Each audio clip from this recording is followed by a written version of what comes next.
Good morning, um, good evening, good afternoon, good day, folks. Thank you for joining us.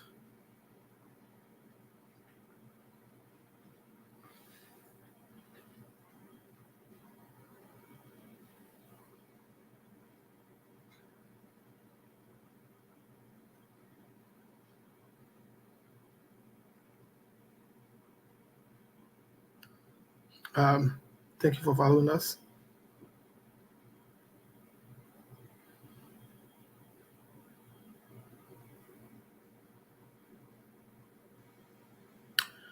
Let's share the show as you join us.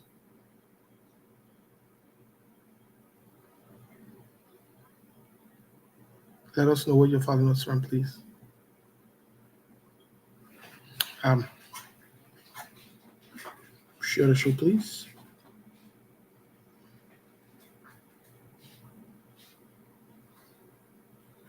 Let's share the show.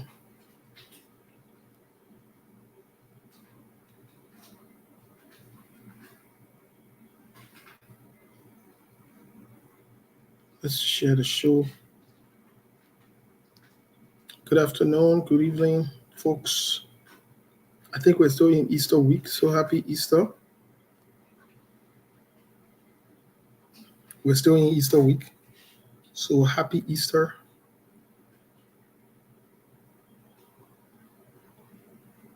Happy Easter. Uh, let's share the show. Good afternoon to all of you. From my end is good morning. Good morning. But let's share the show in the meantime, folks. Let's share the show in the meantime. We have a lot to discuss today. Where is Liberia globally?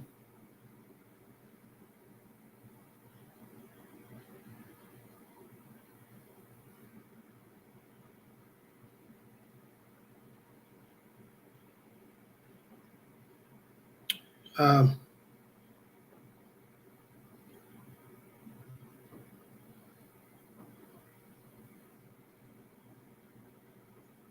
let's share the show, folks.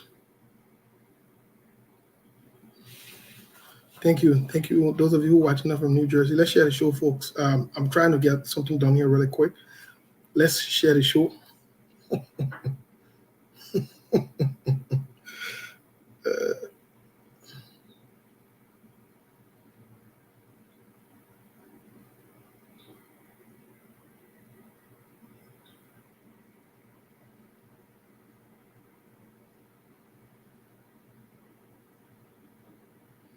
Let's share the show.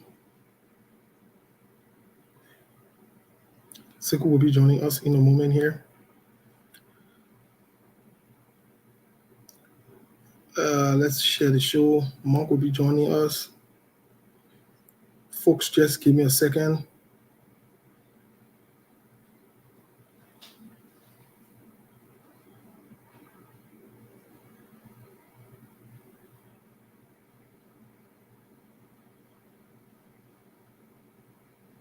Let's share the show.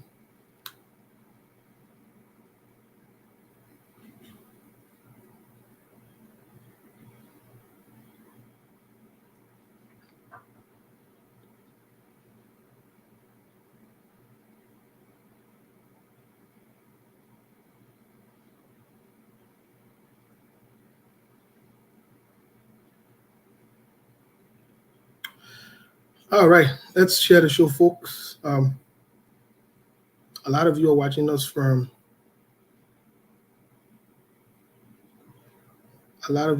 us from different places. Let's share the show.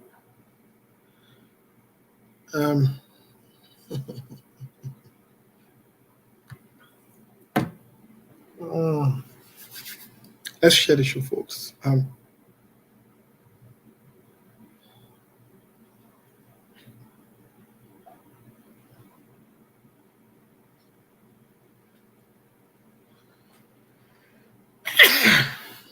Let's share the show.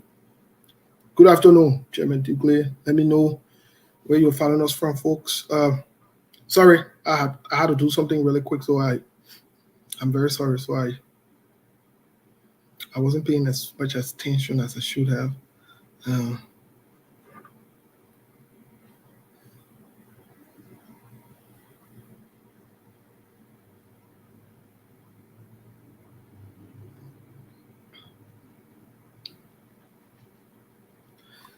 let's share the show. Somebody, somebody, let's share the show.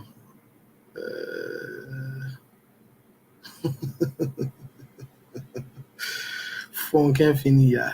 The whole saying like, bro, phone can't finish. Where is Liberia globally? I know that big question there. Why would not say internationally? Why would not say where is Liberia? But where is Liberia globally?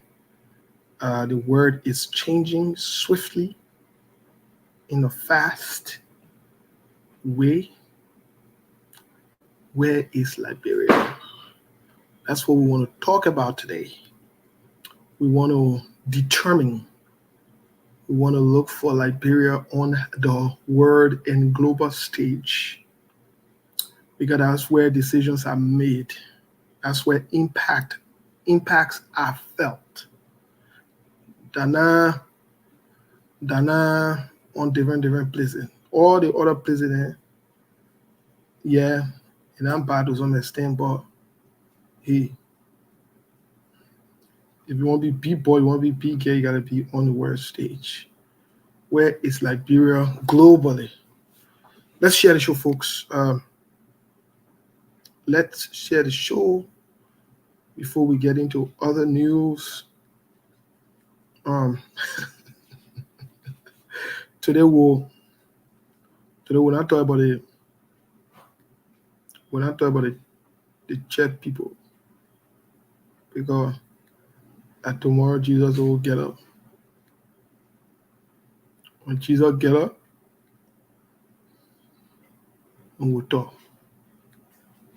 So for today, all of us who are Christians, it's looking like we got some kind of break today. But let's share the show. Please, let's share the show. Let's share the show. There is a lot going on in Liberia, outside of Liberia, and around the world at large. Let's share the show.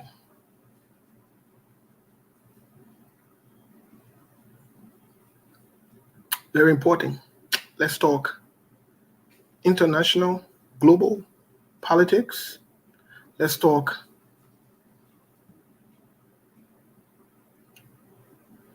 BBT, where our friends globally, vis-a-vis Liberia, where are we?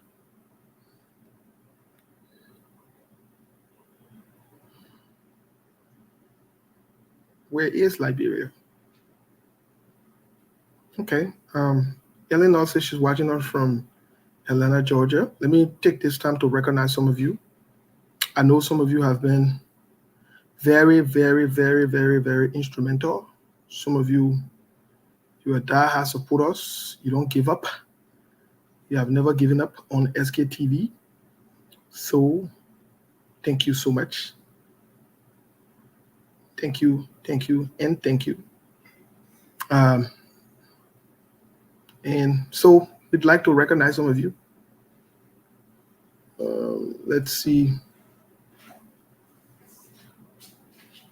Simpson, yeah, let us know where you're following us from, please.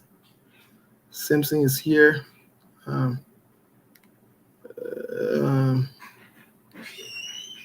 us know where you're following us from, my man. Let us know where you're following us from. In the meantime, let's share the show. In the meantime, let's share the show. Listeners, let's share the show.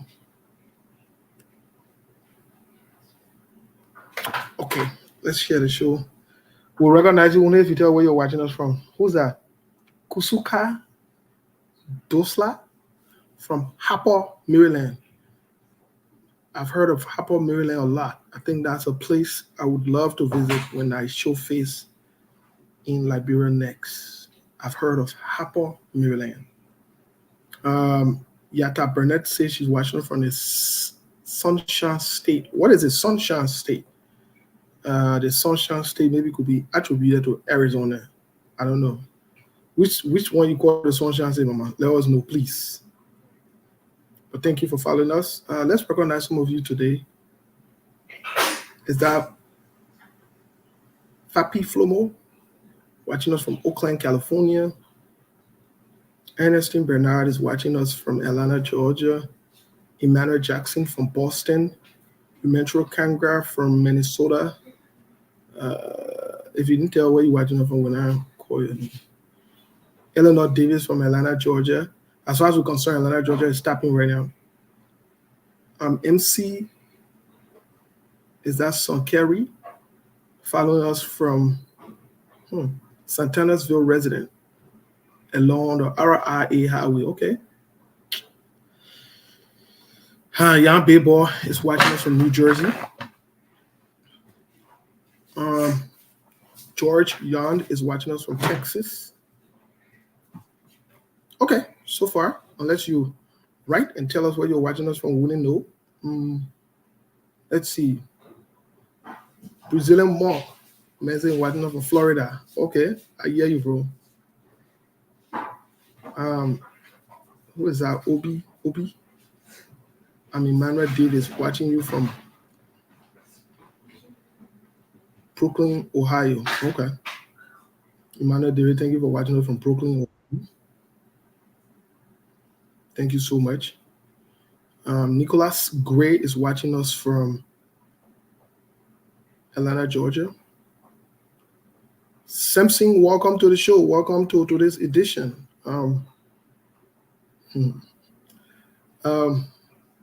Nicholas Gray is watching us from Atlanta, Georgia.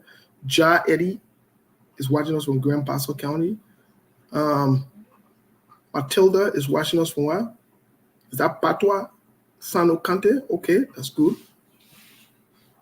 Somebody said BBC. Taco Bell said BBC JMB. Okay, well, we're not talking about JMB yet right now. Watching from Oro, Mustafa. Is that two boy you wanted to say? Okay, Oro. Lucretia Gibson, Canelapolis, North Carolina. Nora Hawks is watching us from Harper City. Yes, my home time. Your host when you visit. Yeah, definitely. Magdalene Ayonga is watching us from Minnesota. May Gray, Ma Miri Gonka's son is watching us from Iowa. Rob Planet, Olivia Moore is watching us from Dixville. Monk, Brown Dwyer is watching us from Tucson, Arizona. I lived in Tucson, Arizona, Brown. Thank you for following us. Very good, calm place to live. Monk, what's up, my man? Is that what? Yoga Joe watching us from Iowa. Marie Pratt is watching us from Atlanta, Georgia. Yeah, Mustafa Balo, Chubo. Okay. Oro Chubo. So you from Yega area. Okay, I understand. James Zeze is watching us from Canada. Mong, but man, what is going on? Let me bring Simpson. Mom, my man, what is going on? You scared to talk because that what it called? Wow. Because that goof that we stay in goof that goof Yeah, Friday. we stay in the season of land. Yeah, so what is making you scared to talk? What's going on? Nothing much, man. My internet was just tripping not too long ago. I don't know why it was going off and coming on. Well, nothing much. Another day on SK TV, and they filled with content for the listening audience. And I think people are still sharing the show. I just did mine.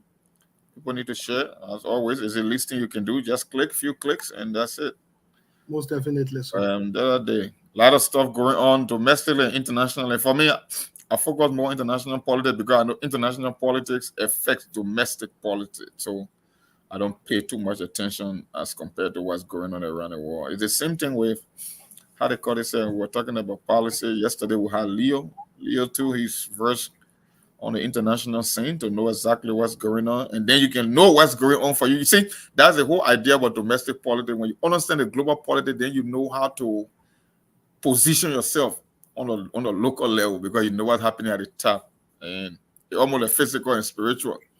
People Most spend their definitely, sir. time focusing on the physical, but the spiritual controls the physical. If you understand the spiritual, then you know how to operate in the physical. I guess how it is. It's the same thing with the global politics.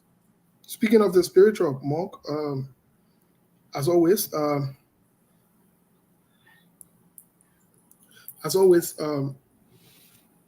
let me take this time to greet our people who are watching us via Facebook and other platforms, or following us. Happy Saturday to you. Today is the second to the last day in this month, the month of March. The month of March is over by tomorrow, and we should be getting into a new month, which is April. In the same time, this is one of the holiest times in Christian history, according to Christian records, according to quotations. So we want to say Happy Easter week to Christians all around the world. We also want to use this time to say, to our Muslim brothers and sisters who are fasting, they're also in the month of Ramadan. Coincidentally, these 2 months are, threading path to some extent. I think it's a blessing. The year seems to be a blessed year, in as much that there is a lot going on around the world and in our country. As always, the Liberian poor are the most important people on earth, but most importantly, the Liberian women are the most beautiful women on earth. Folks, those of you who are partisans, those of you who are supporters, the show just starting. Get ready. The show will be hot. You already know what time it is. You know what's up already. You already know what's up. So anyway, Mark, my man, what say you? My man, you agree on what people say? You just get straight into your international politics and all of that, my man. What ain't going on? You know that you already set and hype and ready to go, bro. What's up with that? Yeah, we're ready to go. I mean, it's another day. There's a weekend. We trim it down the politics, especially the local politics, a little bit on the weekend. We do politics throughout the week, so sometimes we just have to unwind. That's why we try to diverse the topic on the discussion and make it to look like so people are more engaged. And you want to make it entertaining, informative, educational. It can't just be all politics every day. The Joseph Boakai. We stuck with the current regime for 6 years, so there will be a lot of time to discuss politics, domestic politics for sure. So yes. But once again, thanks to the viewing audience, the listening audiences from all over the world, Liberia, Canada, the US, Australia, and everywhere. Once you got internet, and I would say people that tune to the radio as well in Liberia, we say welcome again on SKTV. Yeah, but Mark, let's talk a little bit about this whole let's talk a little bit about this whole issue of Christianity. Let's talk about just a little bit. Let's wind down on it just a little bit. Let's have Lawrence here. Lawrence, good afternoon, and also Samson, good afternoon. Yeah, good afternoon, Steve. How are you? My man, are you looking up to what do you get for all? Yeah, nothing much, Chief. Yeah, got money, oh yeah. So, but when I saw the whole budget apartment, when I see something say, "Oh, I'm there," well, same way for the shit small. Who for that is out? They were about for that is out. No, my man, I'm telling you, not telling you for you. Your budget that time, you session where you don't die, but that's only wrong. Who for that is out? Can you imagine? Match pay that you drop it. People who say what's up, people who nothing. Oh. Yeah, they contact we before the manager receive fair right pay. Oh. Yeah, so March not drive you today the 30th of March. So I'll see maybe next year we after next before small thing will drop. Yeah, maybe what Jesus will call, he will bring it away. And tomorrow Jesus will wake up tomorrow. Oh yeah. Yeah, Okay. tomorrow Easter Sunday. Yeah, we pray. Let the woman get out tomorrow. Samson, my man, what's up? Samson, how are you? Welcome to the show, Samson. I don't know if Samson was up, but I know Samson is definitely relaying the show in Sano County. I will put Lawrence on mute for a second for the feedback you learned. And if you want to talk, just signal us definitely. Okay. Yeah. So Mark, let's get into this whole conversation of the season of Easter. I've been looking. Interestingly, I've been looking into the history, investigating some of the history of Christendom and so forth. Even the dates, and people will get this, but even the dates, allocated, attributed to this whole, to our faith, to Christianity, to the religion. Let me not use the word faith. Let me use the word religion. To this religion ascribed, the death, the birth of Jesus and so forth. From scholars, from mathematicians, even those who study the weather and so forth. There's a lot of conflicts in there, a lot of confusion. What say you? Mark, are you there? Yeah, I'm here. Yeah. What say you? Man, I don't put too much stock into like calendar in this because I know whether it's the Julian calendar and all the other Asian calendar that existed prior to recent time, they are not consistent. So people choose specific time of the year based on the season. Some people use seasonal adjustment to reference historical date. So we all know these things, most of them are symbolic. So when it comes to the exact timing, once people are observant of these days, the most important thing rather than concentrating on the specific date of the time of the year. Like it's one of the reasons that Jehovah's Witnesses said Jesus cannot be born in December because at the time there were flocks in the field.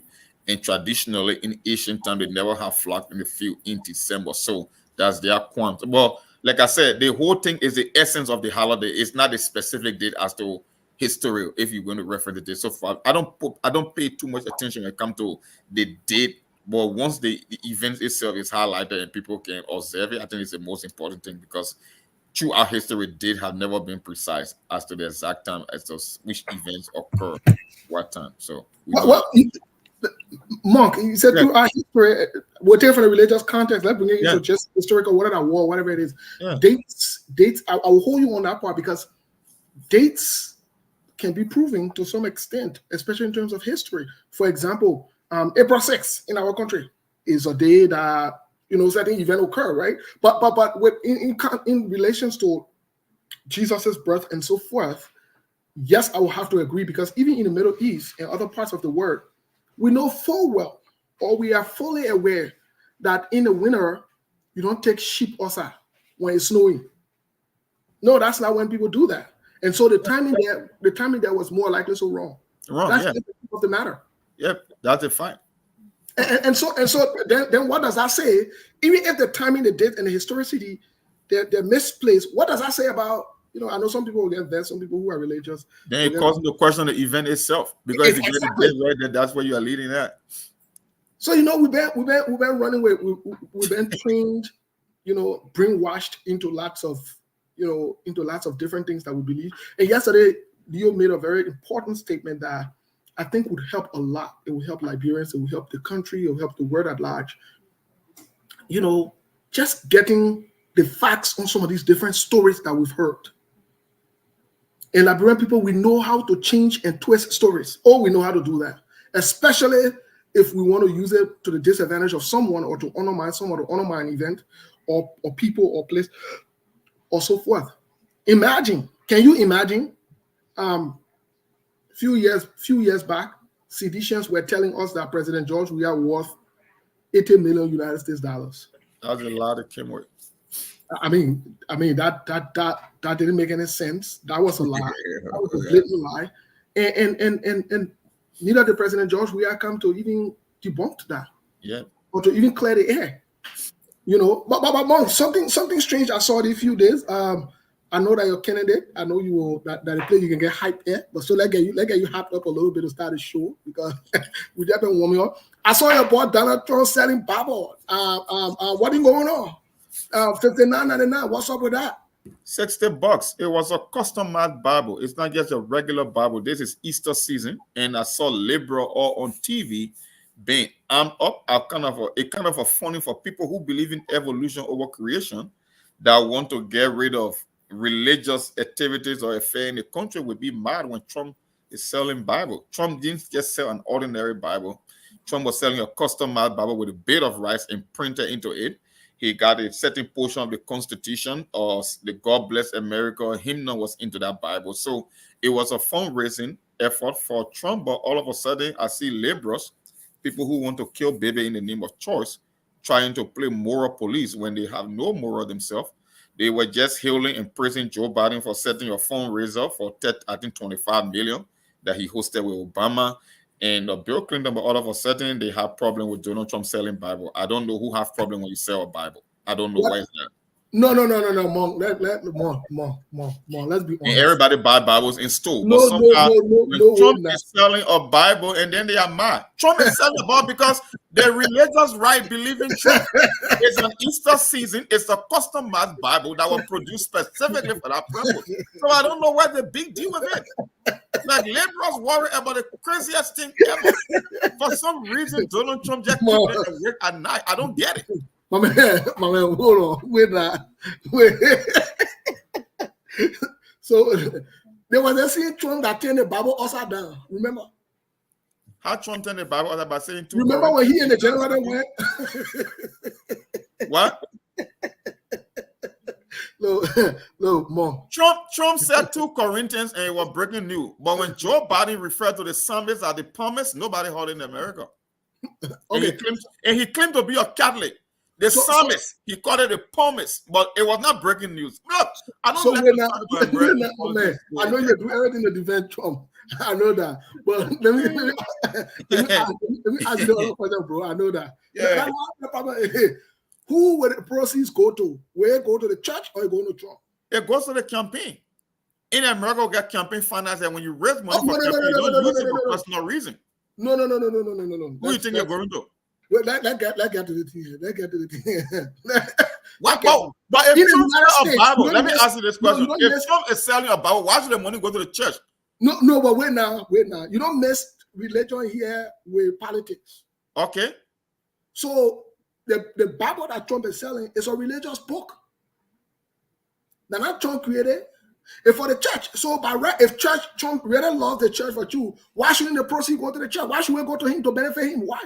When you buy Bible in this country, does the money go to the church? When you go to a Borders or Barnes and Nobles and you buy a Bible or you go to Amazon, do they send the money to the church? Yeah, there's a certain percentage that go whether to the King James or that to the new version, whoever is the person that printing it or whatever it is, there's a certain percentage that go to them. But Trump is doing this. Trump just keep on selling sneakers. If you did, Trump was selling sneakers a lot. Dude, when you sell memorabilia on a campaign, it means nothing. It's nothing. The only reason people are mad because it's Donald Trump. That's the only problem. If anybody else was selling look, why do you buy? Let me ask you a question. Why do politicians sell collector coins and T-shirts and all these things? When it became a problem in America? Because of the Bible he's selling. Why you gonna sell the Quran? No, it's not a regular Bible. That's why I told you it's a customized Bible with a whole lot in it. But because a portion of that book of that particular pastor got a Bible in it, that's why it became problem because it's Donald Trump. That's just it. It's nothing more. If anybody has sold Bible with the Bill of Rights inscribed in it, with the God Bless America, it wouldn't have been problem. But it's Donald Trump. That's just America for you at the moment. Well, it's Trump. That's contradictory though. Well, I don't know about being contradictory, dude. That's contradictory. Donald Trump told the world that he worth 10 billions. Isn't that true? He told the world that he's rich and he will make in fact, he went and said American will win until we'll be tired of winning. And that's what we're doing. Where? We're going. Where? What? Where? Donald Trump set the stock market record in the history of America. 108 days that the Dow Jones Industrial Complex posted record breaking. but they fool you with Russia, so you never knew what was going on. So, but then how much? No, I just started. I ain't even go there yet. Okay, right? go finish. No. When it comes please. to look, anyway, you want to come here, you can go ahead. Because I can give you more than 10 economic data. That's why the country now is jittery. That's why the average American can't wait to get Crook and Sleepy Joe out, because they knew the economic prosperity under Trump was far greater than what we're experiencing now. But I can't wait for November to come. They call it Bidenomics. They lie to the dummies and tell them that the economy is doing better, when the average American are telling you that they are worse off than they were 4 years ago. So we know that. The only thing yes. Okay, no problem. Will you Trump story? Because Trump on a story owned by a plenty. Trump just went, his social media company just went IPO, a poster on the NASDAQ, is trading at $8 billion. He got 3 billion share in there again. One business move, it gave him $3 billion in profit right now within a few days. Yeah, but up to 9, you know, we ought to pay a bond in New York. No, because nobody just go to a bank and take 400 million to pay for court. Yeah, because you don't have the asset to be on. That's not it. Why do you put thousands of dollars in the bank, but they give you restriction on withdrawal? Is that how the banking system works? But at the end of the day, he had the collateral to be able to stand in the bill. The people would have stood it. He doesn't have the money, so all that 10 billion he worth. Elon Musk is worth more than 200 billion. Elon Musk cannot give me $500 million in physical cash right now. That's not how. Look, I don't understand that. He can get me confused. You know how the banking system works. Your net worth is not a physical cash that is just laying down. That's why you got banking rules. You got money in circulation. You don't just go to a bank and give 1 billion. You worth 10 billion. Is that how it works? But you have assets though. Yeah, he got assets. You have assets that could be able to. Yeah. That could be able to stand as collateral. So definitely the bank will be able to stand on Wall Street. They feed it's $8 billion, but that's asset. Asset is not only mean liquidated cash. He worth way more, but it mean that because the quote tell you say you should bring money, you go and take cash. Is that how it works? That's not how it works, bro. You know how the system works. You watch too much skinny, right? I think that way a problem is I'll Republican station. No, I don't think so, because like most of the stuff you bring to the audience here is like totally contrary to the reality. Okay, no problem. Do that thing. But anyway, let get to the reason I brought this up is because of the hypocrisy, you know, in Christendom or amongst Christian, the religion Christian, because you got the Republicans, conservatives, who are saying that the so-called stand for God, they want to do what is right, and so forth. But you get a con artist, a con man like Trump, a bona fide, certified liar and crook, who is gallivanting. One minute he's selling sneaker, another minute he's selling Bible, another minute he's cursing women, another minute he's dishonoring women, disrespecting women, and he's telling women that he can touch their private parts and so forth. Another minute he's attacking a sitting judge and the judge's daughter, but the Christian conservatives are behind him. And we see similar thing in our country. The time where they're supposed to talk, the church people are supposed to speak on ills in the society, no, they don't speak. When they say they come and have protest, they come and do something, they go there, all of them sit on the table, they get in a small thing, everybody take a little cut, then they come back and say, you know, one piece in the nation, and they wear that, you know, they wear that thing with the wear thing, they're giving us a heart, and they say they're giving God heart. And I think that the same thing we face with the level of hypocrisy all around. That's just my point. That was the reason I brought this up.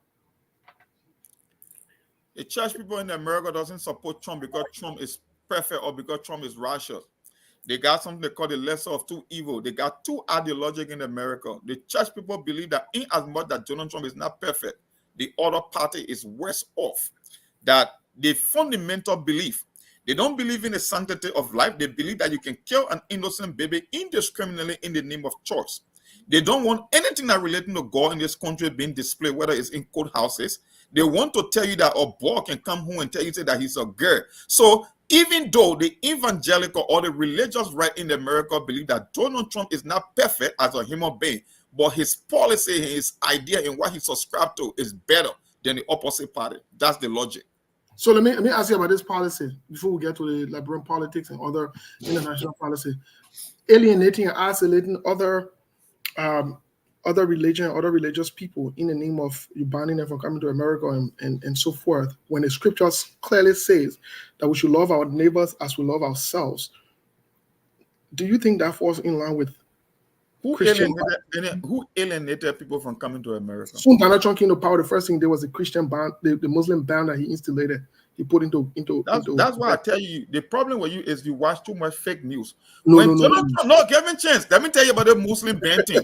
There are more than 1.5 billion Muslims everywhere on this planet, and every country in the world has a percentage of Muslim population. Barack Obama has 6 countries on the list of countries that were banned from coming to America. It was Iraq, it was Iran, it was Syria, it was Yemen, I think where other countries in the Middle East.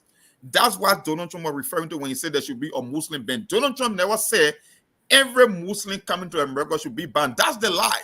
The only country Donald Trump added on that list was Syria because the tension in Syria escalated when Trump became president. The difference was when the Kenyan Marxist was in power, when he put a ban on the Muslim country, nobody talks about it.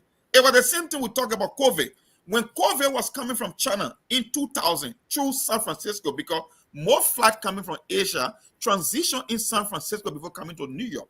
That's why they have the 2 largest population. When Donald Trump said they should put a ban on flight coming from China, everybody said it was racist, when in fact it was the right protocol. Guess what happened? Joe Biden placed sanctions on 7 countries when we had the Delta variant, but nobody called him a racist. But when Donald Trump said you should put a ban on flight coming from China, somehow he against Asian culture. That's why you've been freed. I mean, it's the same narrative. That's just what it is. Okay. Anybody question Obama for? Did anybody question Obama for Muslim ban? No. So Mongo, Never. Thank you for making your point. You know, I think this is a good conversation. Somebody said every day I come on here and we bash Christians. We don't talk about Muslims. Let me say this. Let me just say this for the record. I'm not a Muslim.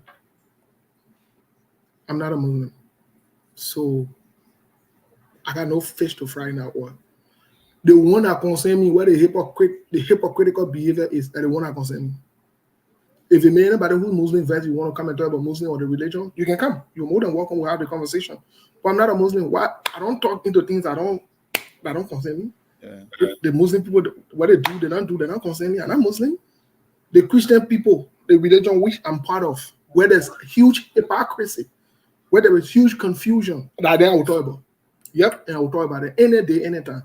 And I'm proud to talk about it because they same Bible that we can read and say, we might take the code from here, the plan for here, alpha who take it from other people. That means they will forget about my religion and go discover religion. Like, I fall down my heel. No, I don't fall down my heel. I know what time it is. So before other people discuss my religion and make my religion and make me shame us or question me, let myself expose it to the other people.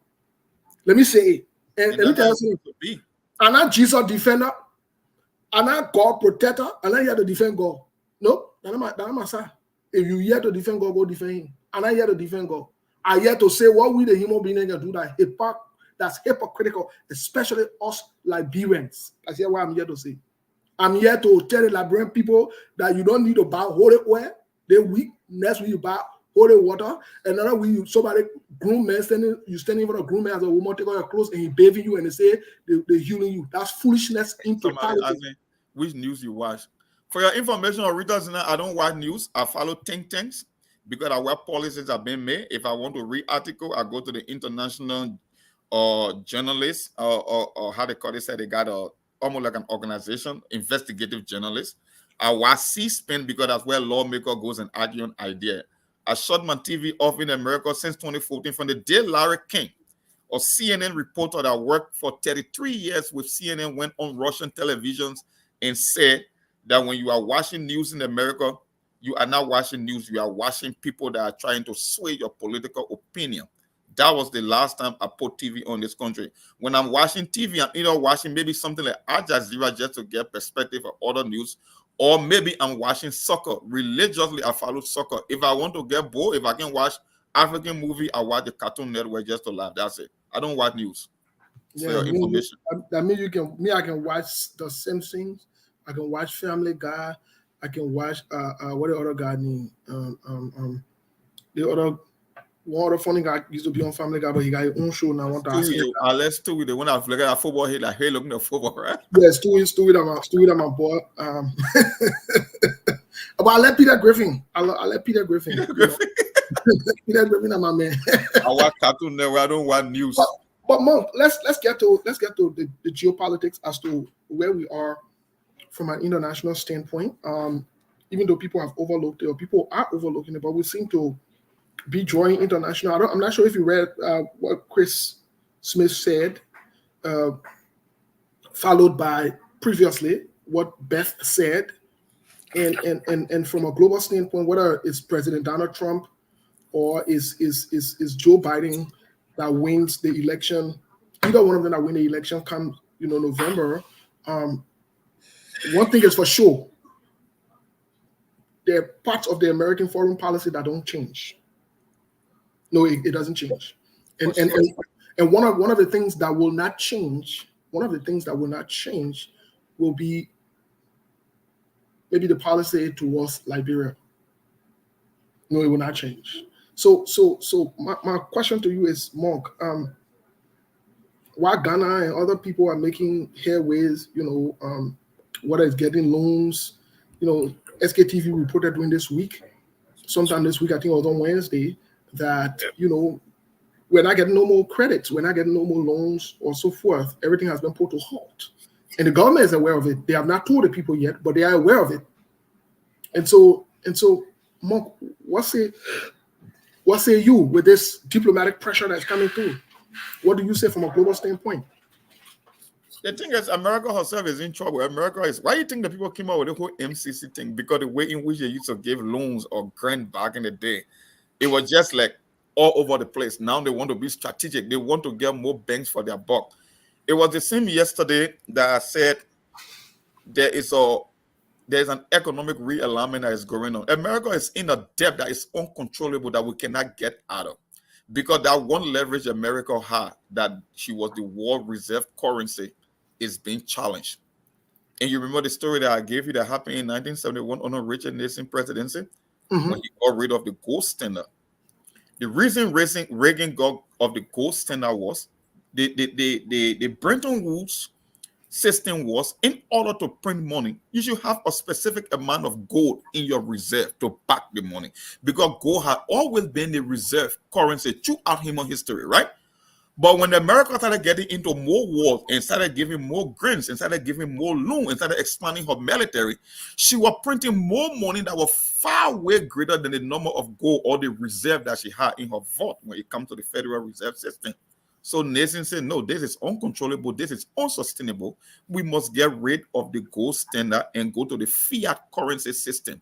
Since we are the one that our currency is the backing for the rest of the world when it comes to international trade, we will be able to print unlimited amount of money. But now Russia and China are telling you, say, hell no. That has been your number one leverage. That's why I gave you that power to build the largest military and the most sophisticated military. Now we want to take the system back to the gold standard. So when it comes to spending now, America has been strategic. Steve, the average American believes that they are getting poorer and poorer by the day. A research came out yesterday that's saying that 1 in every 5 Americans saying that the political institution is being destroyed in this country, that they want to leave and go and find somewhere else to live. So you think the U.S. will always be having money to get me writing blank check to countries that are not putting it into use or making future investment? No. All these things will come to an end. It doesn't matter who's president or not. It's just the reality. It's unsustainable.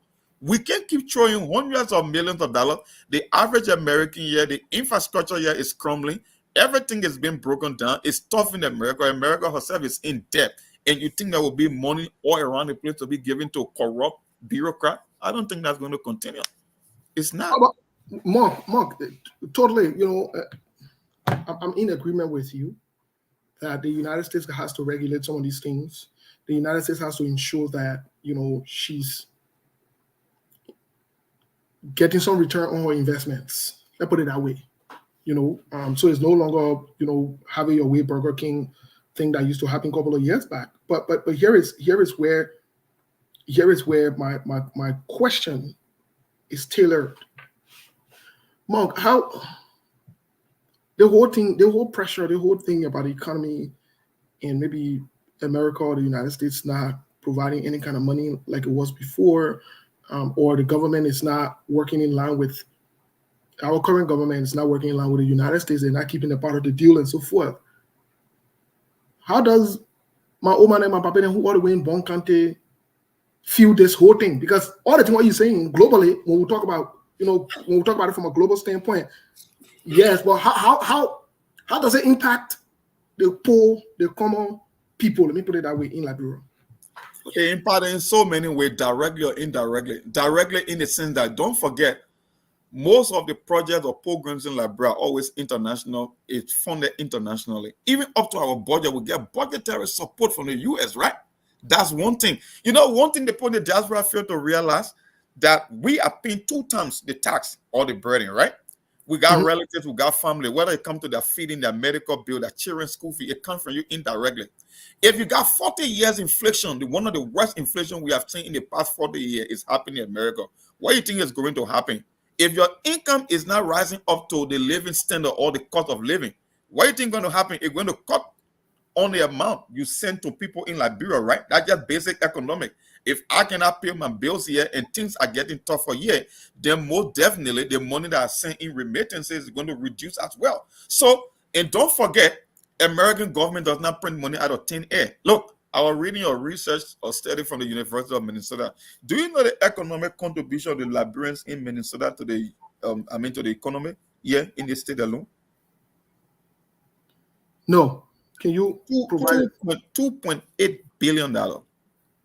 That is almost 5 times the entire national budget of Liberia. I'm just talking about Liberia in the state of Minnesota, the economic activity that it generates. That's what they contribute to the economy of Minnesota. The economy of Minnesota, yes. The state of Minnesota. Yeah, the state of Minnesota, 2.8 billion.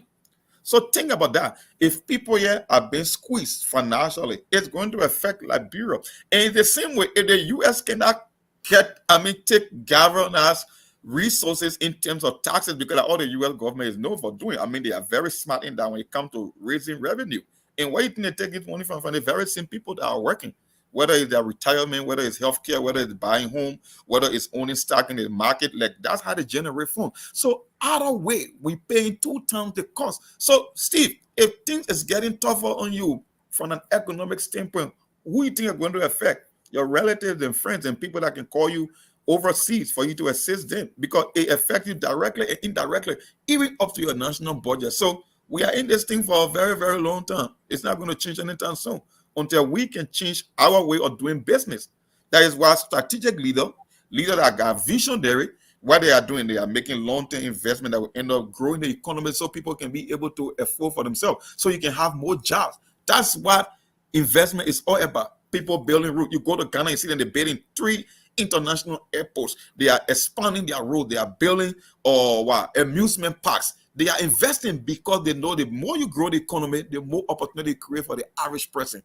It cannot be the whole hand to mouth thing we've been doing for the past 100 years in Liberia, always waiting for the international partner. You want big common community bridge, international partner. Everything is being sponsored by international partner. Where are we going to graduate from that stage? Where are we going to graduate from that stage?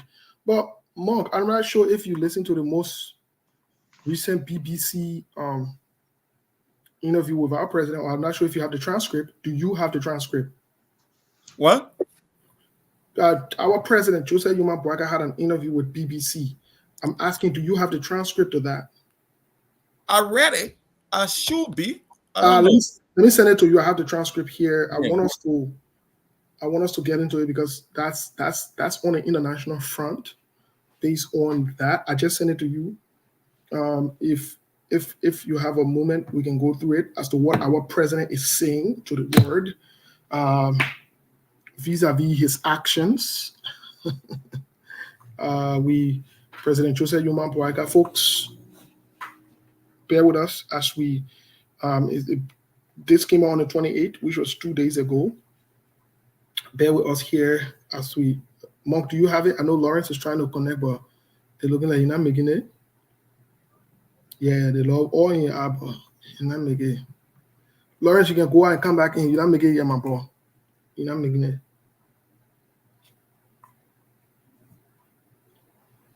Mark, you there? So, folks, we're going to go through what, for some of you who did not. I got it here. Yes. So, as I was going through this It article, was funny. It was very funny to me. yeah, as I was going through this article, it's stating here that more than more than 50% of Liberian, live on less than $2.15 a day. Also, in the same article, Monk, when you have the chance, when you're ready, maybe you can run through it really quick. In the same article, there's a judge that accuses, President Boakai. So, a judge, accusing President Boakai. Monk, it's up to you. I know the article is very short. If you have the moment for Okay, you, you can go away. I mean, hold on one second here. It was let a me see. BBC article get written 2 days ago by Natasha Botte and Janelle Ball. It says the title say how President Boakai hopes to rid Liberia of his problem. He say the article says he won by promising to end corruption by try telling that to the people who want to just who just want to just hand out jobs. He said a lot of people came into government believing they are there to enrich themselves, say the Liberian President Joseph Boakai. They don't understand what public service is all about. It's in the 3 months since he defeated President Georgia and took the ring, Mr. Boakai said he has been very selective about who he brings along with him because he blamed corruption for all the crises we have had. The 79-year-old is the former vice president and does not hail from a political dynasty. I never really had a childhood. He told BBC Africa Daily in a wide range of interviews, my ambition was just to live a normal life. One of my 5 sons born to it, he said, as one of 5 sons born to a disabled poor mother and an absent father, he went on to work as a school janitor in Robert Tapper. It was a grueling work, causing him pain because he didn't realize he was meant to carry rubber on his shoulder instead of his head, but it gave him the grit, a political need, he told the BBC. Those early jobs pay for 2 pair of smart trousers, 2 shirts, and 1-way ticket to the capital city of Monrovia. After gaining a place in the city, at the City's College of West Africa, he could only see his mother 1 week each year as he had to work with the college to pay off his tuition and upkeep. Now approaching his 80, Boakai acknowledged that he's at the age of most of the electorate's grandparent, but sees his role as rooting out deep-seated problems and handing over a well-managed Liberia to the next generation.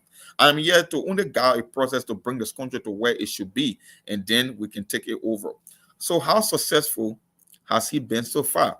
Liberia have heard all of the above where he had a state comes in and make these large, far-ranging proclamation about the fact that they are going to make corruption public enemy number 1, say the author and activist Raptel Pele. However, she added President Boakai declared his own asset as soon as he came to power and made his appointees to do the same. Mr. Boakai has also asked for an audit of the presidential office, beef up integrity institutions such as the General Auditing Commission and the Liberia Anti-Corruption Commission. This is the way of signaling to the Liberian people that it won't be business as usual, say Dr. Pele. I don't know where she's coming from or where she's quoting because it's totally the opposite of reality. And now, members of the judicial legislative branch are following suit. Have you seen anything from lawyers and lawmakers, with the exception of Musa ability declaring their assets? Mose, I'm asking you because that's what she's saying in this article. Anyway, that's her view. So let me continue. She said there's still a way to go. So to answer the question directly, a couple of senators have declared their assets. Some of them made it public, some of them did not. Senator Amara Conan declared his asset, has not made it public so far. He made one of the pages public. I don't know who he did teasing. No, the cover page. It was not the cover page I saw. Exactly, the cover page. He made it public, but the content that we're supposed to actually read and apart from Musa ability, Senator Darius DeLong, Senator Yombikanga Lawrence, who made their assets public and so forth. I think Nathaniel McGill did similar thing. The rest of them, even including President Joseph Yuma Boakai, we don't even know whether he declared asset or not because he did the same thing Joe Weah did, declare in Brian envelope and turn it over. So I don't get it, but go ahead. Yeah. He said this is a way of signaling to the Liberian people that it won't be business as usual, says Dr. Pele. And now member of the judiciary and legislature are following suit. There is still a long way to go. Liberians have lost patience over recent years and mounted mass protests accusing the previous government of mismanaging funds and corruption, while the cost of living has spiraled for normal people. More than a fifth of the population now live on less than $2.50. No, $2.15 a day. Last year, when Mr. Weah was still at the helm, Liberia was ranked 145 out of 180 countries on Transparency International Corruption Index. The ex-footballer time in office saw a number of scandals with 3 government officials sanctioned by the U.S. Treasury and subsequently resigning. They have still not been prosecuted. President Boakai, too, has his critics. A judge recently accused President Boakai of cronyism, claiming he's favoring people from his home of Lofa County for top position. The presidency tells the BBC this is not true. The president is not appointing based on trial. He is putting competence above anything else, says Presidential Press Secretary Kula Fofana. The press to confirm how many officials, hold on one second here, how many officials, hold on, I think something, it's my computer screen is just popping up for some reason. Let me see here. Get 1 second here. The president is not appointing people based on trial. He is putting competence above anything else, says Presidential Secretary Kula Fofana. Press to confirm how many people were appointed from the president native Lofa. She declined to say because we are not appointing. Yeah, they asked her name the number of people so far in the cabinet. She will not comment on that, but she said, yeah. And she said, we can feed the war. With the pass on Liberia's rubber plantation and its stint in the 1980s as agriculture minister, President Boakai has huge growth opportunity in the country. So in Africa, we are going to manufacture new aircraft or new automobile, but we can feel, she said, we are not going to manufacture new aircraft or new automobiles, but we can feed the war. She tell BBC, can you imagine a country with 5 million in agriculture telling that they can feed the whole war? And this should be coming from the president. Wait. No, there's a I think you skip. I think wait. You're running fast. Yeah. Anyway, I will interpret it. I think you skipped the part where it says a judge recently accused President Boakai of. Let me go back to that point, right? Yeah, I think that when your computer, this on it, don't us. Yeah, we say whatever Jesus to wake up. So she said the article said a judge recently accused Mr. Boakai of cronyism, claiming he favoring people from his home county of Lofa for top job. The president tells the BBC this is not true. The presidency tells the BBC this is not true. He said the president. So I hope people get that right. The president is not appointing based on trial. He is putting competence above anything else, says Presidential Press Secretary Kula Fofana. Press to confirm how many officials were appointed from the president native Lofa. He declined to say because we are not appointing by county. Okay, then the next subtitle of the article says we can feed the war. With the pass on Liberia's rubber plantation and the stint in the 1980s as agricultural minister, President Boakai sees huge growth opportunities in the country's soil. In Africa, we're not going to manufacture new aircraft or new automobiles, but we can feed the war. He tells the BBC Daily. Can you imagine? Wait, Mom. Wait. We don't want to go into the internet and we put in. They can feed the war, right? No. They budget that came out a few. They want Lauren and looking at and nobody looking at funny way. And I see they say inside. They budget how much there for agriculture? 5 million. It was 4 million and make it 5 million. Okay, thank you very much. Let's move on. Out of 692 million, only 5 million went to agriculture. But you tell you that the president telling the interviewer now that when it comes to innovation, we may not be the best. We're not going to build you airplanes and cars, but when it comes to feeding the world, we're able to feed the whole world. Like, I will say that. Who thought I was? The president himself, who too will say? What the president need again? GMP. Okay, thank you very much. Yeah, we're doing it. We're getting there. Yeah, she said, and then okay, he tells BBC Africa Daily, we have the water, we have the soil, we have the land. We don't need to import the amount of rice we are importing. We can feed ourselves if we cut down corruption and use our resources properly. We can feed ourselves and even export. He also campaigned the pledge to improve Liberia's sorest road network. Based on my own experience, years after year, cars are stuck in the mud. People can move. He says, you know the impact that has on health, education, once people movement and the prices of goods and services. So I have said is that in at least the first 100 days, we should be able to make all vehicles move on our road. That is what I said, and that is what I'm working on. Okay. So, has hold on. yeah. The president repeated that same thing. No Hold cow. on now.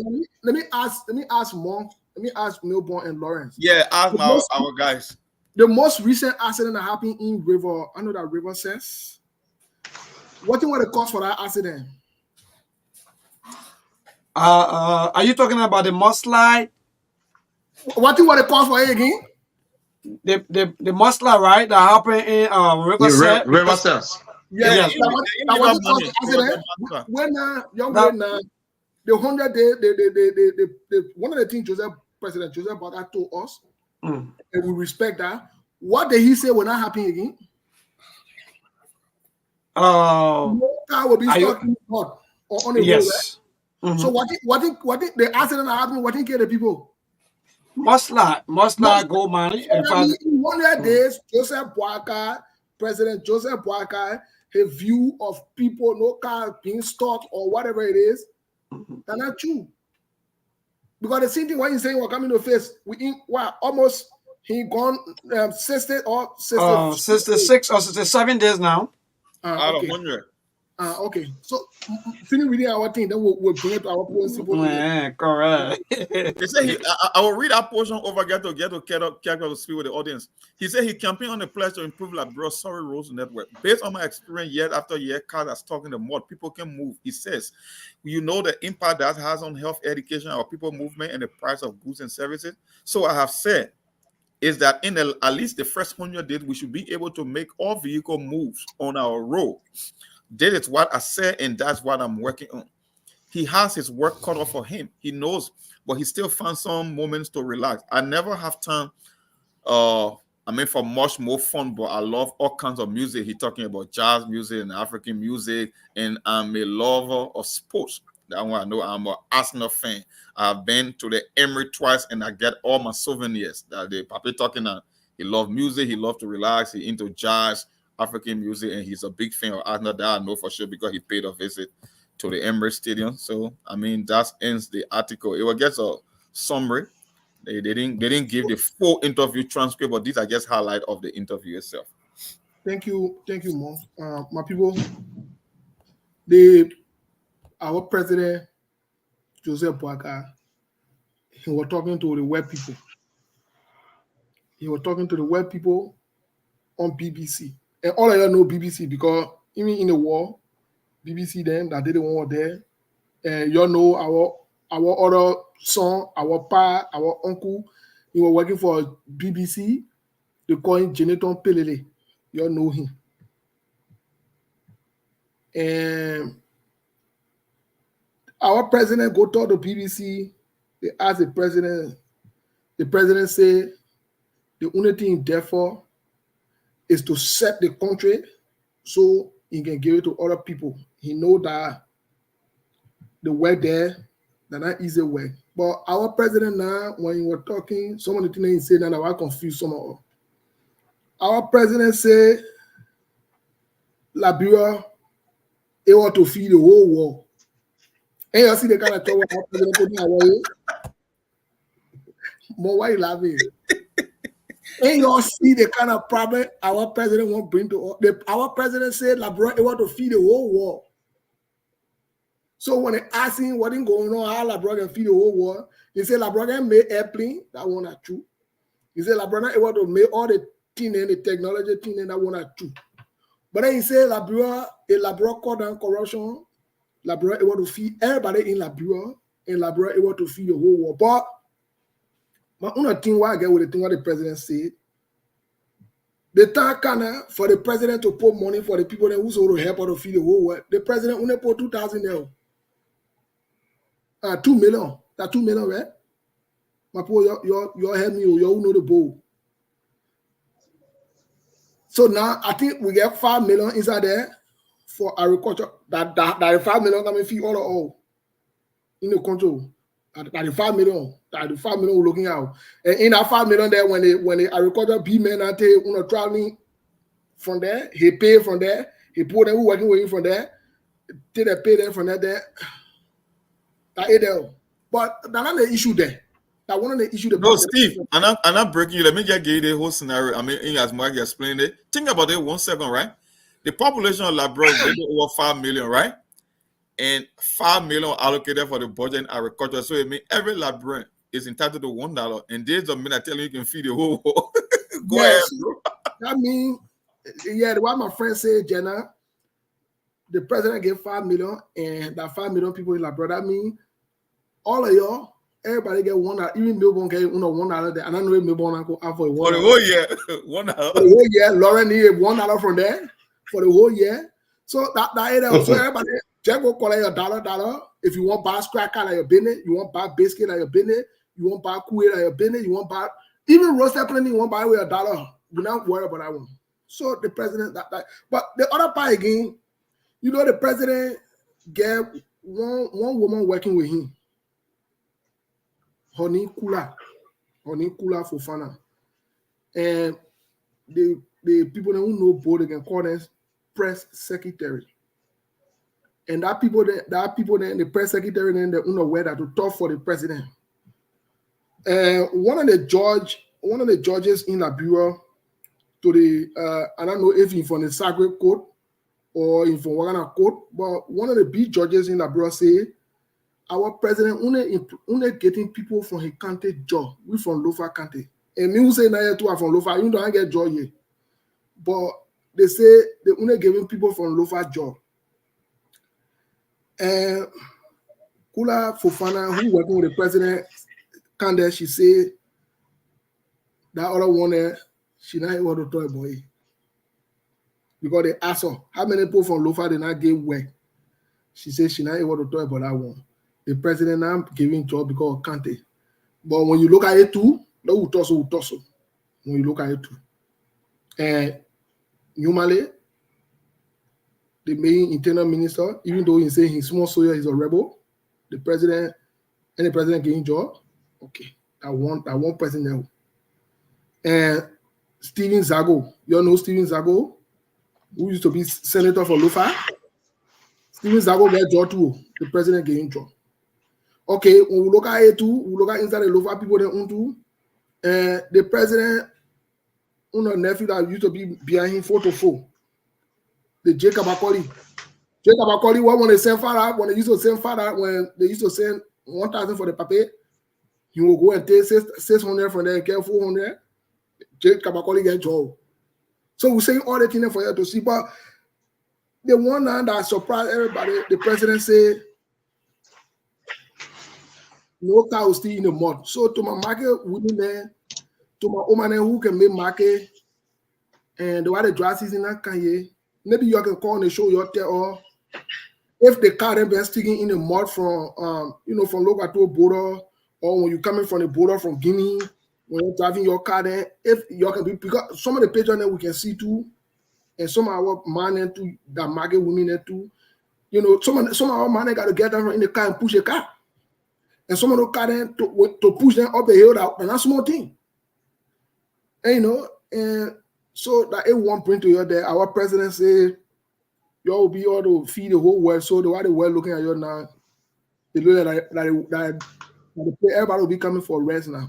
Our president say, we don't need to buy rest. We don't need to bring anything if we move the corruption business. But the corruption business that we're talking, just a few days, you get kind of talking and they show the people.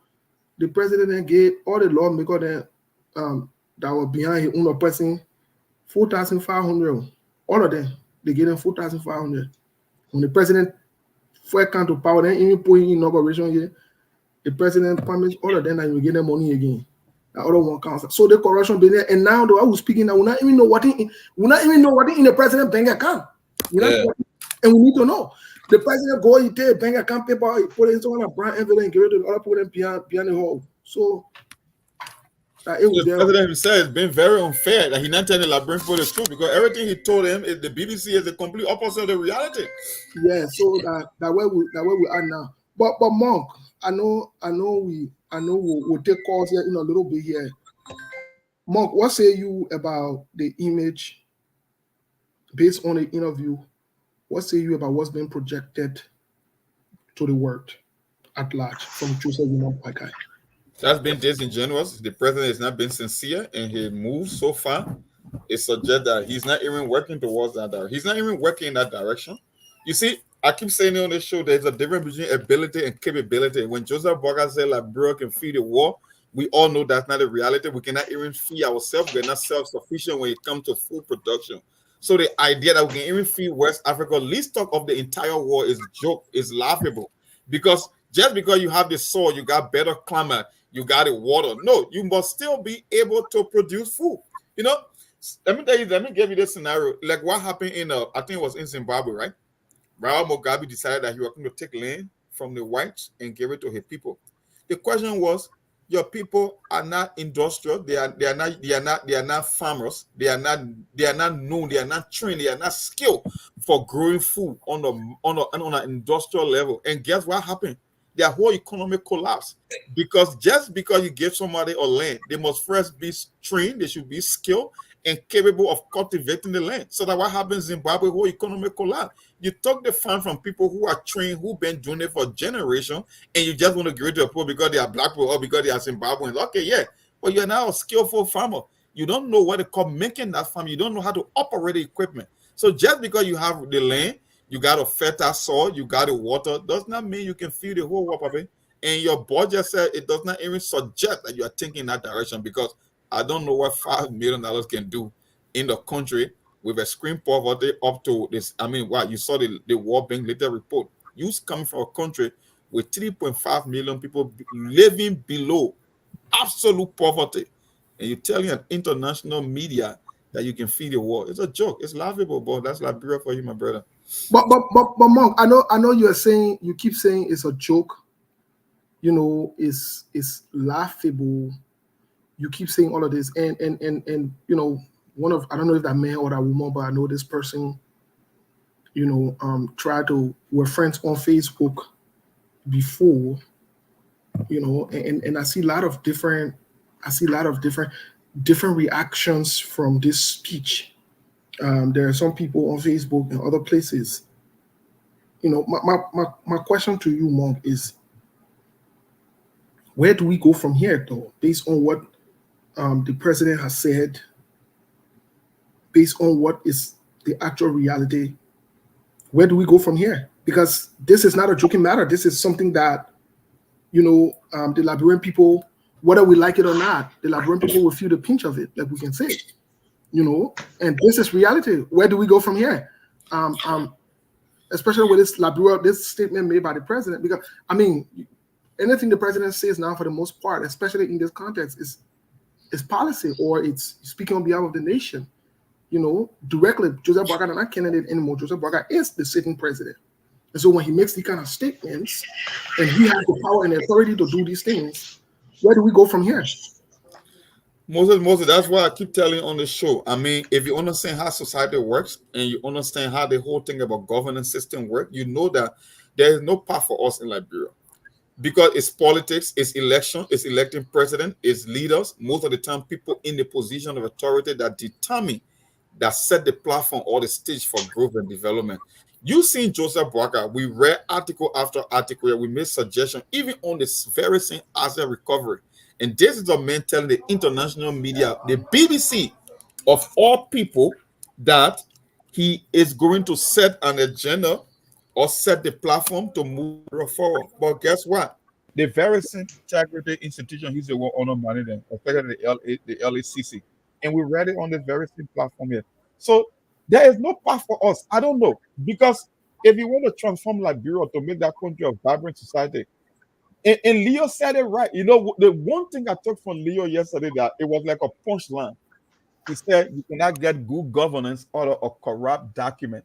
So the very constitution of Liberia is broken, it's corrupt. It does not conform to present day reality. Whether it's the election commissions, whether it's our election, whether it's our business and tax laws, everything in Liberia need a total transformational shift.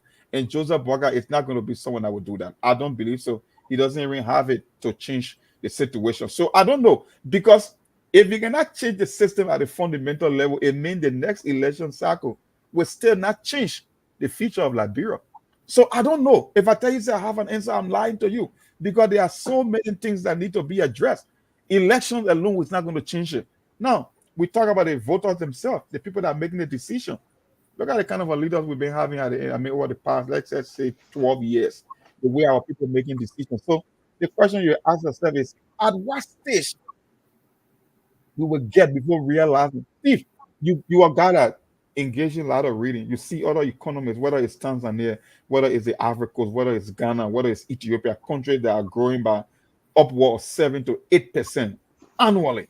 You know how it takes to grow an economy. Do you see anything that would suggest, that will speak to you to say, you know what happened? There are certain things, there are certain moves that have been made in Liberia that 10 years from now, I can tell you that, bro, being in so position. No, you cannot say that. So the question is, I don't know. I don't have an answer to that question. I don't have a definitive answer to that question because there are so many moving parts.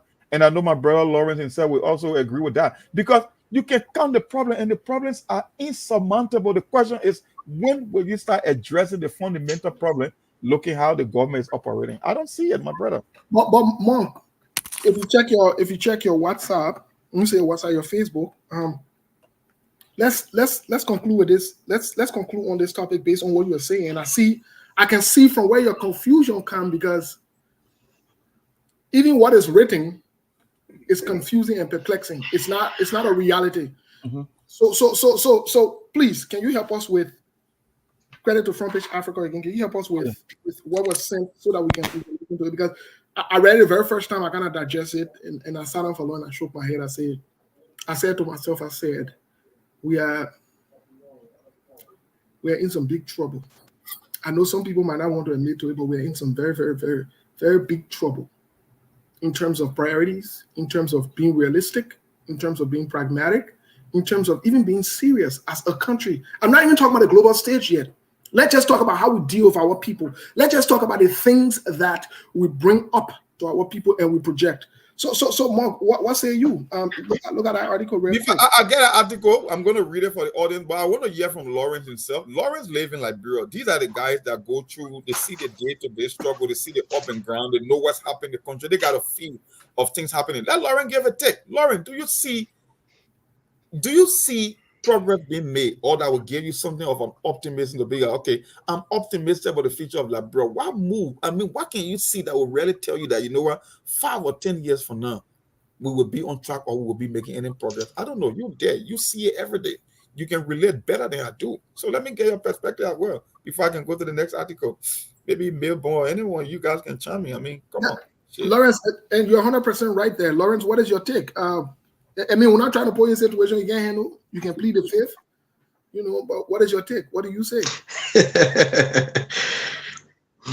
Well, for us in Liberia, we following the process closely on a daily basis, because the first thing the president told us, 100 days from now, almost 60 plus days, we got 33 more days, because right now we are almost in the month of April, and in Liberia the rainy season start from the 15th of April to October 15th, and during the rainy season you don't really see construction company undertaking huge project when it comes to road construction. They always say that we wait for the dry season. When it comes to the progress of this government, Steve, it's very much slim. It's very much slim. It's very much slim. Okay, well, thank you, Lawrence. Mark, I think we can get to that article to kind of build up or clarify what Lawrence said, how you feel based on your reaction. This is one of the first time if I would look at your face, I will see the confusion and the perplexity in your face or your eyes to say, I don't know what's really going on. Most times you have an idea, but here you are, you don't know what's going on. But if you have the time, let's get to the article real quick. Mark, are you there? I'm here. Okay, yeah, if you have the time, let's get to that article real quick, because the article will set the page. This article is very interesting. It set the pace, and it just, you see, every time I come on this show, and every time we say on SKTV, when there's an article, we're going to give people credit, but topics that we discuss here, that they will transform into an article, they don't cite, they don't give reference, they don't mention SKTV. And we talk about these same things on SKTV. It's just that the Front Page Africa will always take this idea and put it into a written form. That exactly just re-echoing what we've been saying on the show. And there's what the article says, right? It says where the budget falls short. It was on the same budget issue. The draft budget shortfall on growth driving sector, agriculture, and tourism neglected in 2024. So, Mongo, before you continue, the term budget fall short. Yes. It actually came from the Unity Party. Just so you know. And American nickname is budget fall short. That American nickname there.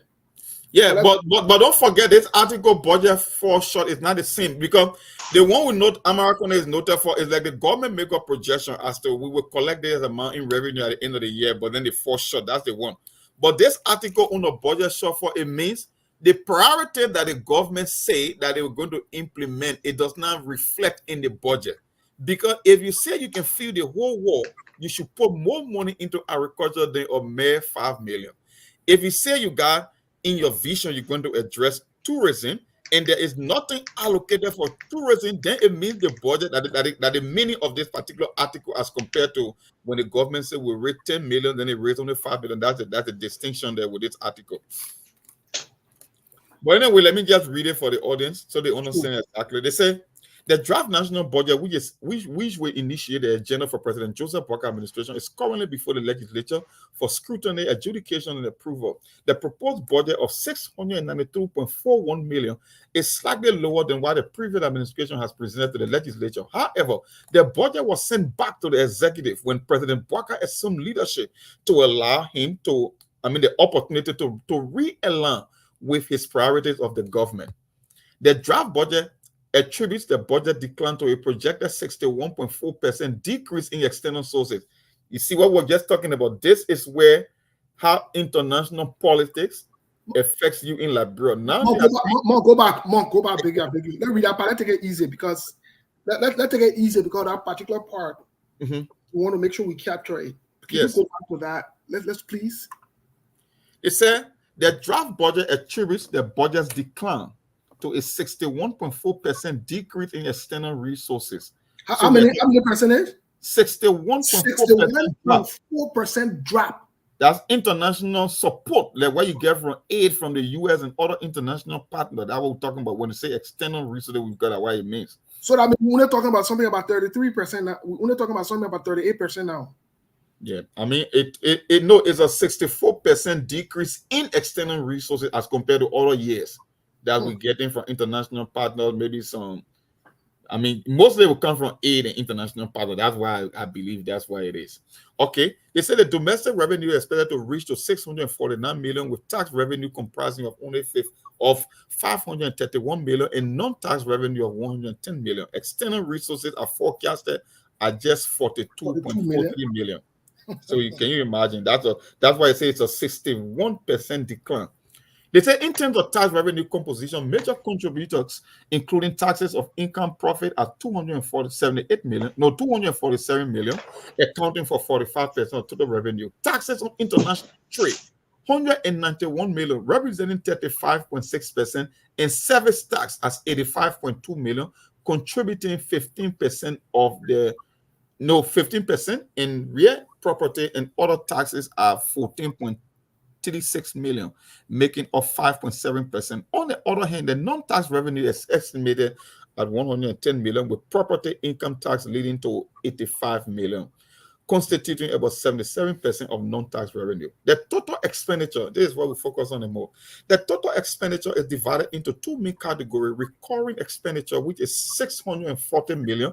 It accounts for 92% of the budget, and 92% of the total expenditure was spending on public sector investment program, which is the PSRP, is only 51 million, accounting for 7% of the total expenditure. Below is a geographical representation analysis of. Let's go back to that more, please. Let's take our own time with that because that's important for the breakdown. So technically, it gave a breakdown of all the sector the government used to generate funds, whether it's property, non-property, or international, like I say, money coming from international partner. But then this portion of the article is the expenditure. Expenditure. Yeah, you finish getting the money. What are you going to spend the money on? They said the total expenditure envelope is divided into only two main categories: recurring expenditure, which is 640 million, amounts to 92% of the total expenditure was spent. So hold on now more. Yeah. Because the thing about it, when you read it fast, that you know, the our people, they can understand it. So the other part will not reach now. So the whole money being here now. That the part now where that one is supposed to be for all the honor. Who they have people now? They say and you know 640 million. Yeah. 640 million is going back to reoccurring expenditure. That means if the senator they were making 10,000, that means the pay will either be 10,000 or it will be more. Yeah, the money that they spend on themselves, you have to keep the government money that they spending on themselves. Let's put it that way. So 92%. That means in your affair with Joe, we are there. Yeah. You say they were chopping, they were eating the country money and they wanted.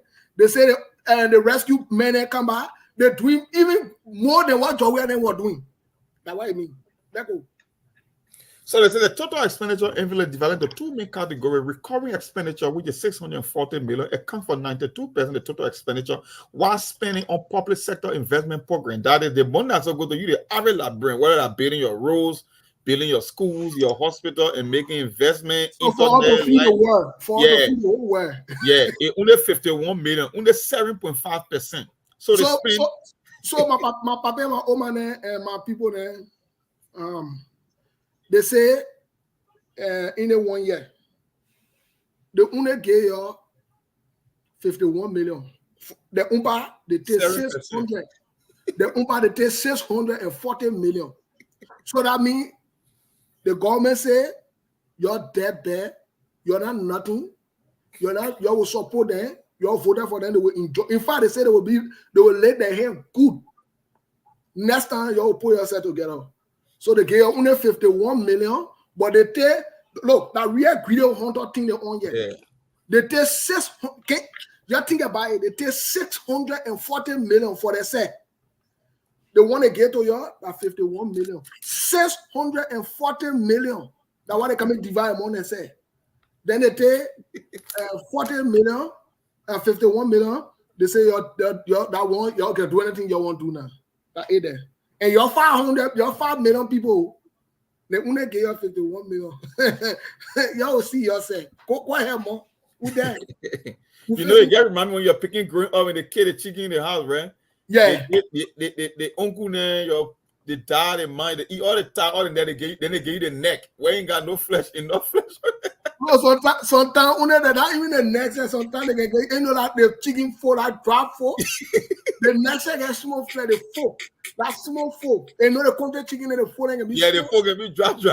Nothing can be on it because the chicken is that something on malnutrition. Yeah. Go ahead. Yeah, they say recovery. They say okay. Let me start from where they say okay. Financial expert. I think all the way down. I think I'm mistaking this through down. Let me go back to where we were. Okay, the total expenditure envelope. That's the last portion I read. It's divided into two categories. 640 million account for 92%. The total expenditure while spending on public sector is only 51.89 million, accounting for 75% of total expenditure. Okay, financial experts believe that this demonstrates substantial disparity between recurring expenditure and public sector investment. Recurring expenditure constituting 92% of the total expenditure, indicating a predominantly focus on the day-to-day operation and costs such as salaries, utilities, and maintenance of the government. 92% just to run government operation. They say, okay, total expenditure indicating a predominantly focus on the day-to-day operational cost of the government. Conversely, the PSRP received a mere 7.5%, reflecting a comparatively limited emphasis on capital project and long-term investment created for economic growth. So what they are saying, the places that we supposed to grow the economy that will benefit the Liberian people, they only give you 7.5%, and to run their own operation in terms of salary, their maintenance, and all the extra budget, it took 92.5%. So what they're saying, if in Jowiata, the land used to be short for you to go beg the government official for money, the land can be long. That means even your grandma will be in the land. That's what I mean. Yeah. Yo, we there. And at the rescue, the team is rescuing you guys. They take all the money, they put it there for the set. They leave you. You ain't beg here. Your children not go for prostitution. Your children not go to be on prostitution yet. Your children not go to be on drugs yet. You ain't beg here. It's just starting. We told you. You will see you saying part 2. We are all thing, my brother. We don't want you to bring a new. And there's the man I hate hearing from when it comes to this thing, when it comes to budget. I mean, I don't let you use the word hating politics, but he cannot be the one speaking on stuff, something like that. They say the Senate Committee Chair on Public Accounting also and Audit, which is Amara Conan, also critique this in a Facebook post. He stated, recurring spending to keep the government running is 640 million, representing 92% of the budget. This means our government is too fat. We need to put the government on diet. The key recurring spending driver are wages and salary, 42%, debt servicing, 18%, and grant about 14% for the provision of basic social services in the health and education sector, and goods and services, 13%. Public investment in growth enhancing sector or program is just 51 million, representing only 7.5%. This is Amara Conan speaking, or from his Facebook or post. He's saying that the government need to be put on the diet because the government is too fat. They're eating the entire chicken and giving the Liberian people only the feet of the chicken. That's what he meant to say in layman 10. Then they say a Liberian economist who asked for anonymity also opined the disproportionate allocation between recurring expenditure and PSR poses a severe challenge to sustainable economic growth. First, inadequate investment in infrastructure impede productivity and competitiveness, hindering the expansion of industry and limiting job creation opportunities. Secondly, a lack of emphasis on PSRP, public sector investment, undermines the capacity of the public sector to deliver essential services efficiently, thereby impeding social welfare and inclusive development. Moreover, insufficient investment in key sectors such as education, healthcare, perpetuate social economic inequality, exacerbating poverty and reducing human capital formation. So he's saying, in another sense, because the little money we put in investment, it will make people even poorer than they are poor now, because people are not thinking into the long term. They're not making the necessary investment into the future. And that's what the government is literally doing. You creating disparity, making that the people at the top are getting more richer and the ordinary people are getting more poorer. So it's a national security threat in another sense that the more people become poorer, you can get angry easily, and it's not a good thing for the country. That's why. But he said nobody should call his name. He's just giving his view on the budget. That's just an analysis of his own assessment there. So let me continue reading, right? He said, the Senator Conan disclosed that it fails to address the agriculture and tourism component of President Boakai arrest agenda. You know, President Boakai came with something called arrest, ARREST, but unfortunately he took out the A and the T, so he only resting because agriculture and tourism and something that he told the BBC that he could invest in, nothing was allocated, or not sufficient funds were allocated for these two sectors in President Boakai's own agenda. They call it arrest. A, in Amara Conan said, agriculture or A and tourism T. Two growth enhancing sectors are left to fall between the cracks, both on the budget and off the budget in the arrest agenda, he stated. So he's saying President Joseph Boakai's own plan that he coming with his arrest agenda, he already finished falling flat because he took out the A and the T. I think he is saying only resting. I think the president came to arrest you guys because I think the whole arresting is not going anymore. Then they say Front Page Africa's review the budget found out that there is absolutely no allocation for tourism, despite tourism being a major pillar for the Boakai-led development agenda. So you can explain to our people in simple English that one I just read. Well, my people, they think simple. They think simple. And the whole thing that my brother here was reading,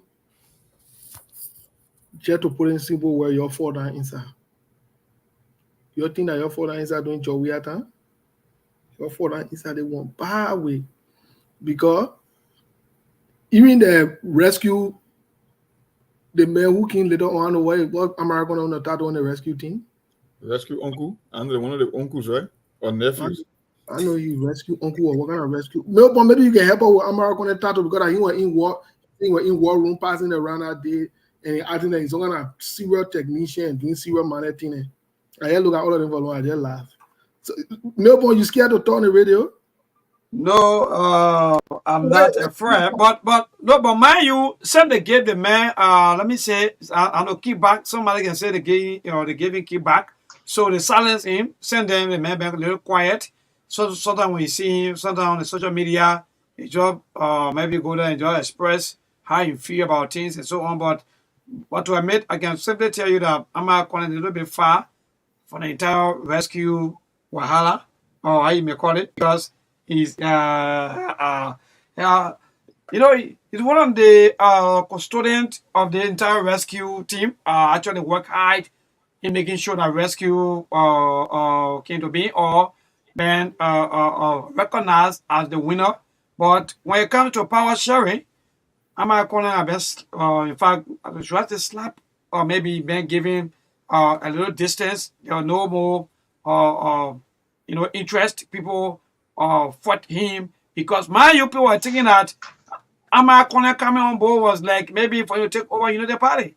So because of that, they said no, we won't sit here and allow Ama Kone from nowhere to just come and take over, the party.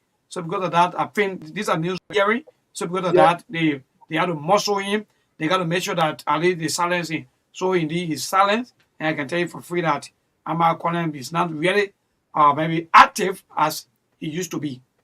Okay, so maybe uno tato was rescue war room. You not get Yes. anyway. So rescue war room, Amara Kone. You want Allah he doing what is right or he want to do what is right. Rescue war room need to show his asset to the Liberian people. Then we'll start taking him serious.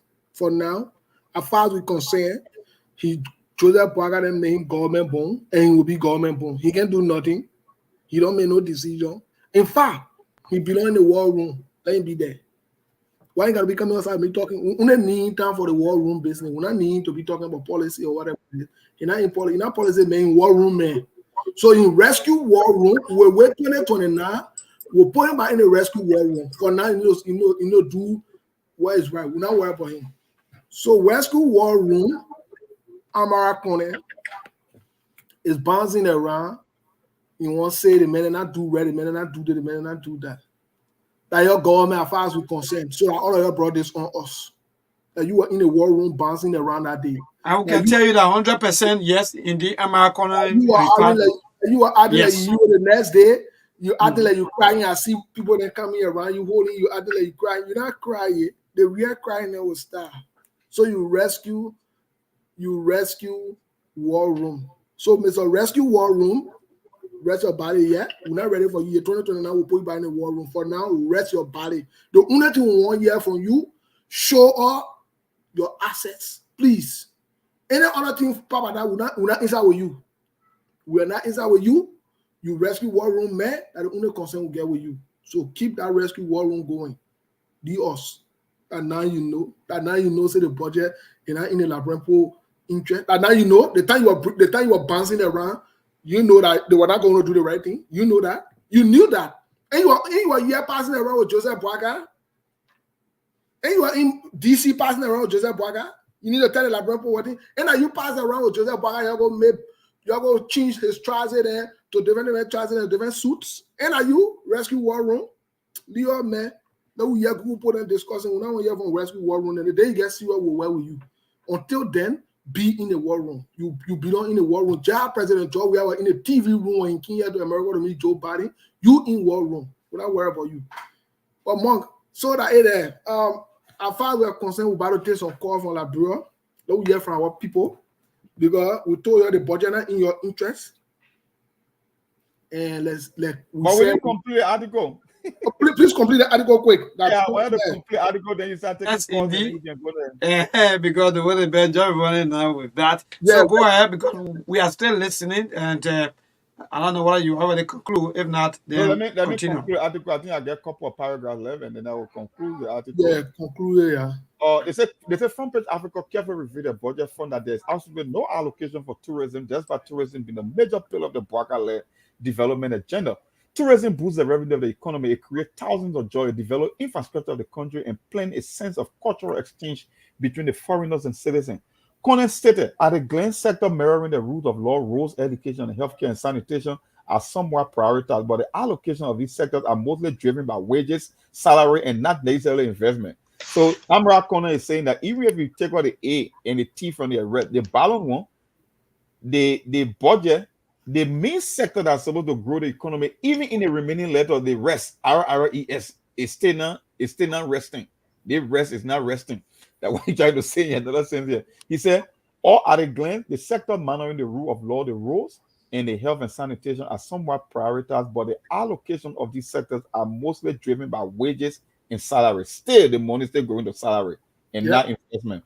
And not necessarily investment. For instance, about 93% of the proposed budget for the Ministry of Education is for wage and salary only, leaving only 7% for consumption spending and improving education. So Amra is saying, even just for education alone, the money that is allocated for education, 93% go to only salary and compensation, rather than buying books, building more school, bringing library equipment, or improving the whole education. He said the budget should stimulate economic growth of some Liberian will feel impact through employment and better living conditions. Only 7% of 51.9 million, the draft budget, with very little room for investment spending to stimulate robust economic growth and economic development. Agriculture and tourism. Okay, yeah. Let me go back here. First, the importance of increasing domestic revenue through exchange tax collection and fiscal transparency. He proposed measures such as reviewing the tax waiver, strengthening oversight for public corporations, and mandating financial disclosure by state-owned enterprises. Kone highlighted the alarming low contribution of state-owned enterprises to the budget. So he's saying that the state-owned enterprises like the LPRC and all the other agencies or whatsoever, they are not contributing to the budget. Like the money that they can collect, they can just eat it for themselves in those same agencies or bureaus. They're not contributing to the budget. That's what he literally said here. That they collect the money and just eat it right there. It's not coming to the budget. That's what he's saying. He said, Hamra highlighted the alarming low contribution of the state-owned enterprise to the budget, calling for a transparent framework to boost their contribution. So he want to reform in those areas because, like, when they collect money over there, they don't report it. Secondly, reallocation saving from the recovery expenditure to bolster investment spending by tightening expenditure controls to optimize budget allocation towards growth-enhancing programs. Thirdly, strategic borrowing to finance development projects while cautioning against excessive debt accumulation. We talk about debt and the impact they can have, right? That's why we'll be paying 129 million to service our debt rather than making investments. So we're spending 3 times more money than the entire investment in Liberia just to pay on debt services. That Amara Conan talking about strategic borrowing to finance development project while cautioning against excessive debt accumulation. He stressed the need to restructure the country's debt portfolio to create fiscal space for responsible borrowing. That Amara Conan here now, fiscal space. In addition to these fiscal measures, Senator Conan emphasized a broader reform aimed at laying a foundation for sustained economic expansion. These include maintaining fiscal stability, enhancing regional integration, strengthening institutions, addressing the electricity crisis, and prioritizing investment in education and key sectors like agriculture and tourism. I know you have all these brilliant ideas. I don't know. Yeah, the Bapolu County Senator underscored the importance of enforcing rules impartially to combat corruption and ensure equitable development. He expressed confidence that by addressing systemic challenges and fostering a conducive environment for investment, Liberia can achieve self-sustaining growth and prosperity. End of article. But Mom, before we get to the callers, quick, because we're going straight to the caller. We'll start with Lawrence and then we'll end up with Milburn. Yeah. Before we get to the caller, all the thing Amara Kone talking, why you can suggest? Let's agree. All the thing when you talking that saying we already in the agreed time or in the agreed zone. Why he can personally call on his colleague for them to reduce their salary first? Saying what about physical discipline and all the other extra. You'll leave those in there. You'll leave those stories in there. Yeah, you know, the fancy words that the ordinary person won't understand, you know, because look, let me tell you, Amra Kone was the only person in recent memory that controlled 2 portfolios. He was Minister of Finance at the same time, Economic Development and Planning. If Amra had all these ideas, I mean, I never even saw some of these ideas manifesting, even under the Madam Sali administration that he Amara Kone serve on. So Amara can make it simple. He in the Senate now. And he's in the Senate. Let him suggest, let him cut down the salary and allocate some of the things to help the Liberian people. And he really love the Liberian people. Let me tell you something. Whether the Amara Kone or the Dillon or the all of them are the same group, the same 6 and 7. They seen 6 and 7. So he's a rescue and what you call what you title against here today. He's a rescue in a rescue war room. Rescue war room. Let him be in the war room. And I'm not talking about space when it comes to restructuring the company. You know how much the Madam Salif administration generated at that same time? I mean, or created when it comes to debt, the debt burden? more than $800 million, or the total 1.4 billion. That is, I think, that the current standing of the debt now when it comes to that. And Yeah. most of that happening on the same American. So when he started coming out the idea of creating fiscal space to restructure our debt portfolio, because I mean, more than think about it, out of our budget of 692 million, if you're going to spend 129 million just to pay interest on debt, both domestic and international, and the entire investment to grow the economy in Liberia only 51 million. Where in the world you see that ever happening? That you're paying 3 times more to service your debt than the money you are investing in yourself. Yeah, then you expect to make progress. Let's take Lawrence. Lawrence, let's take a few calls from you, and then we'll transfer to Melbourne to hear from our people back home. Thank you to both of you. Let's hear from Lawrence. Okay, well, folks, you can call on 0778 25 50 50, 0778 25 50 50, 0886 02 13 02. Those are the numbers you can call this evening and be part of the SKTV show right here. We coming to you live this evening, 0778 25 50 50, 0886 02 13 02. Let me go to the first person. Good evening, your name, where you come from? Yeah, good evening, your name.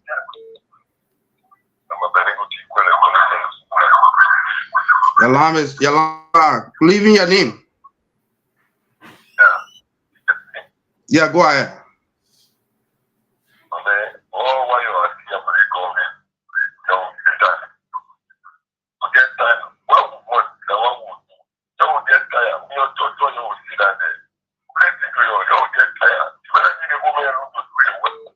Thank you. Okay, let me see who is on this other line. Let me take this person. Okay, hello, this caller 0778. Okay. Hello? Yeah, Yanni, where you come from? Hello? Yeah, Yanni, where you come from? Go ahead, let's hear you quickly. Yeah,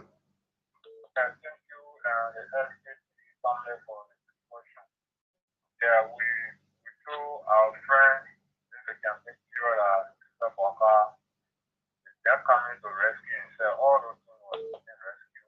That don't want to do them. But when we're telling people in the community that Boakai will not do anything, when the project policy time, we knew that. I'm telling one of my friends, you're in school out there, I'm going to for Okay, thank you. Let me leave you there and take another person, Chief. Okay, thank you. Let me see. The line is jamming. Let me see what I can take. 2 more persons and wrap it up from my end. Okay, let me see this person. Hello, your name, where you come from? Hello? Yeah, your name, where you come from? Your name? Hello, Mr. Stephen. Okay, go ahead, Chief, quickly. Yeah, I'm not quite just for me. I don't know this because they said once upon a time as Prime Minister, I always say it needs a foreign hey, in situation now prove relevant almost everything. So that's very important. Okay, too bad. Let me take this last person and go to Johnson. Good evening, your name, where you come from? How you doing? I'm okay. What is your name, where you come from? Go ahead, Chief.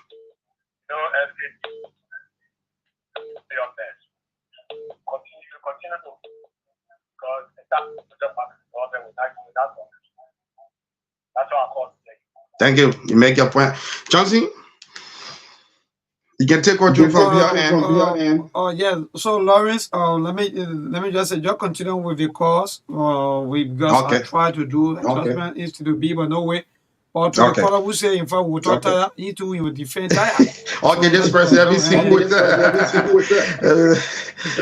yeah, hello, Yadi, where you come from? Go ahead quickly, Chief. Yeah, I want to tell the guy that you ready that the range is one. And if it can right there, everyone of them. Thank you. Thank you.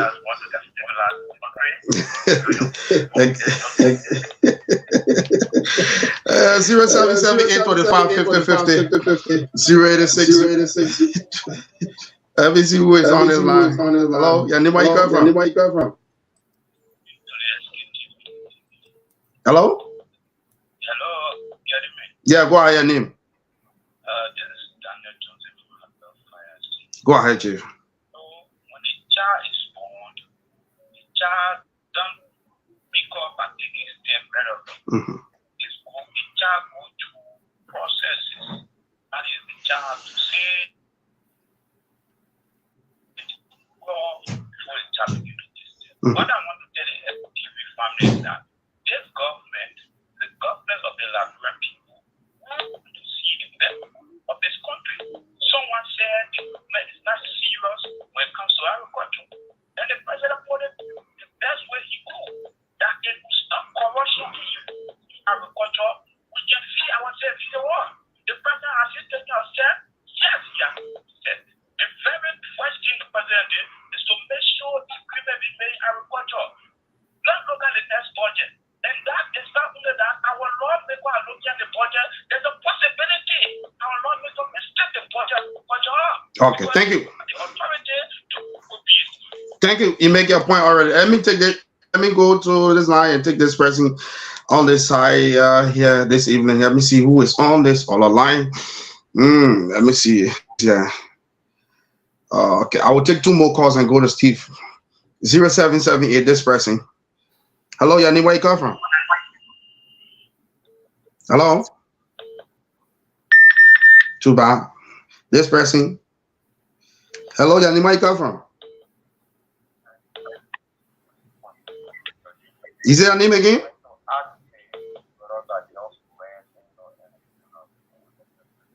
Mm-hmm. Now, my question I want to ask you is,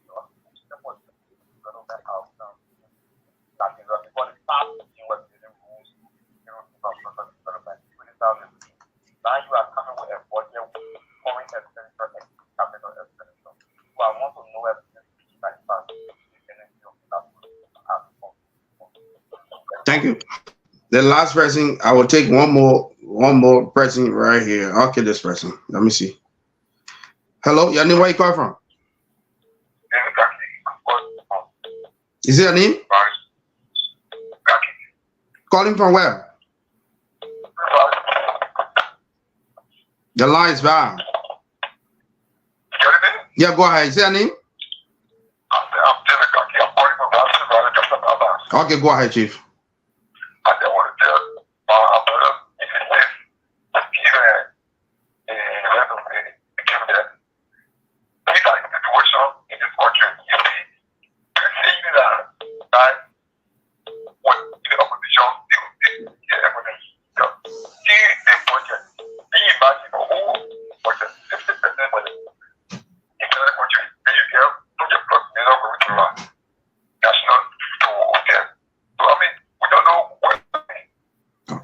Thank you.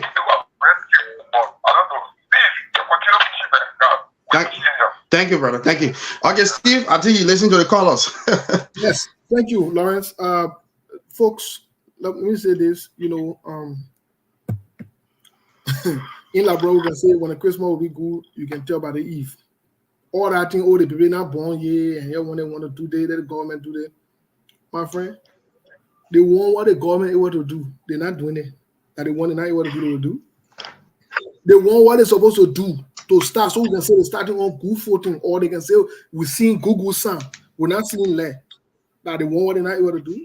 Y'all be making excuses. And y'all say we'll be talking tired. That y'all will make excuses tired. Y'all go ask seditions. And sedition and pass it right. The defender, they made excuses for how many years? And the driver says, yeah, and we're on it. The child say, Mangasly and secondly, we on it that you're on the defensive, not us. We don't want to tell the Labrador exactly what's going on.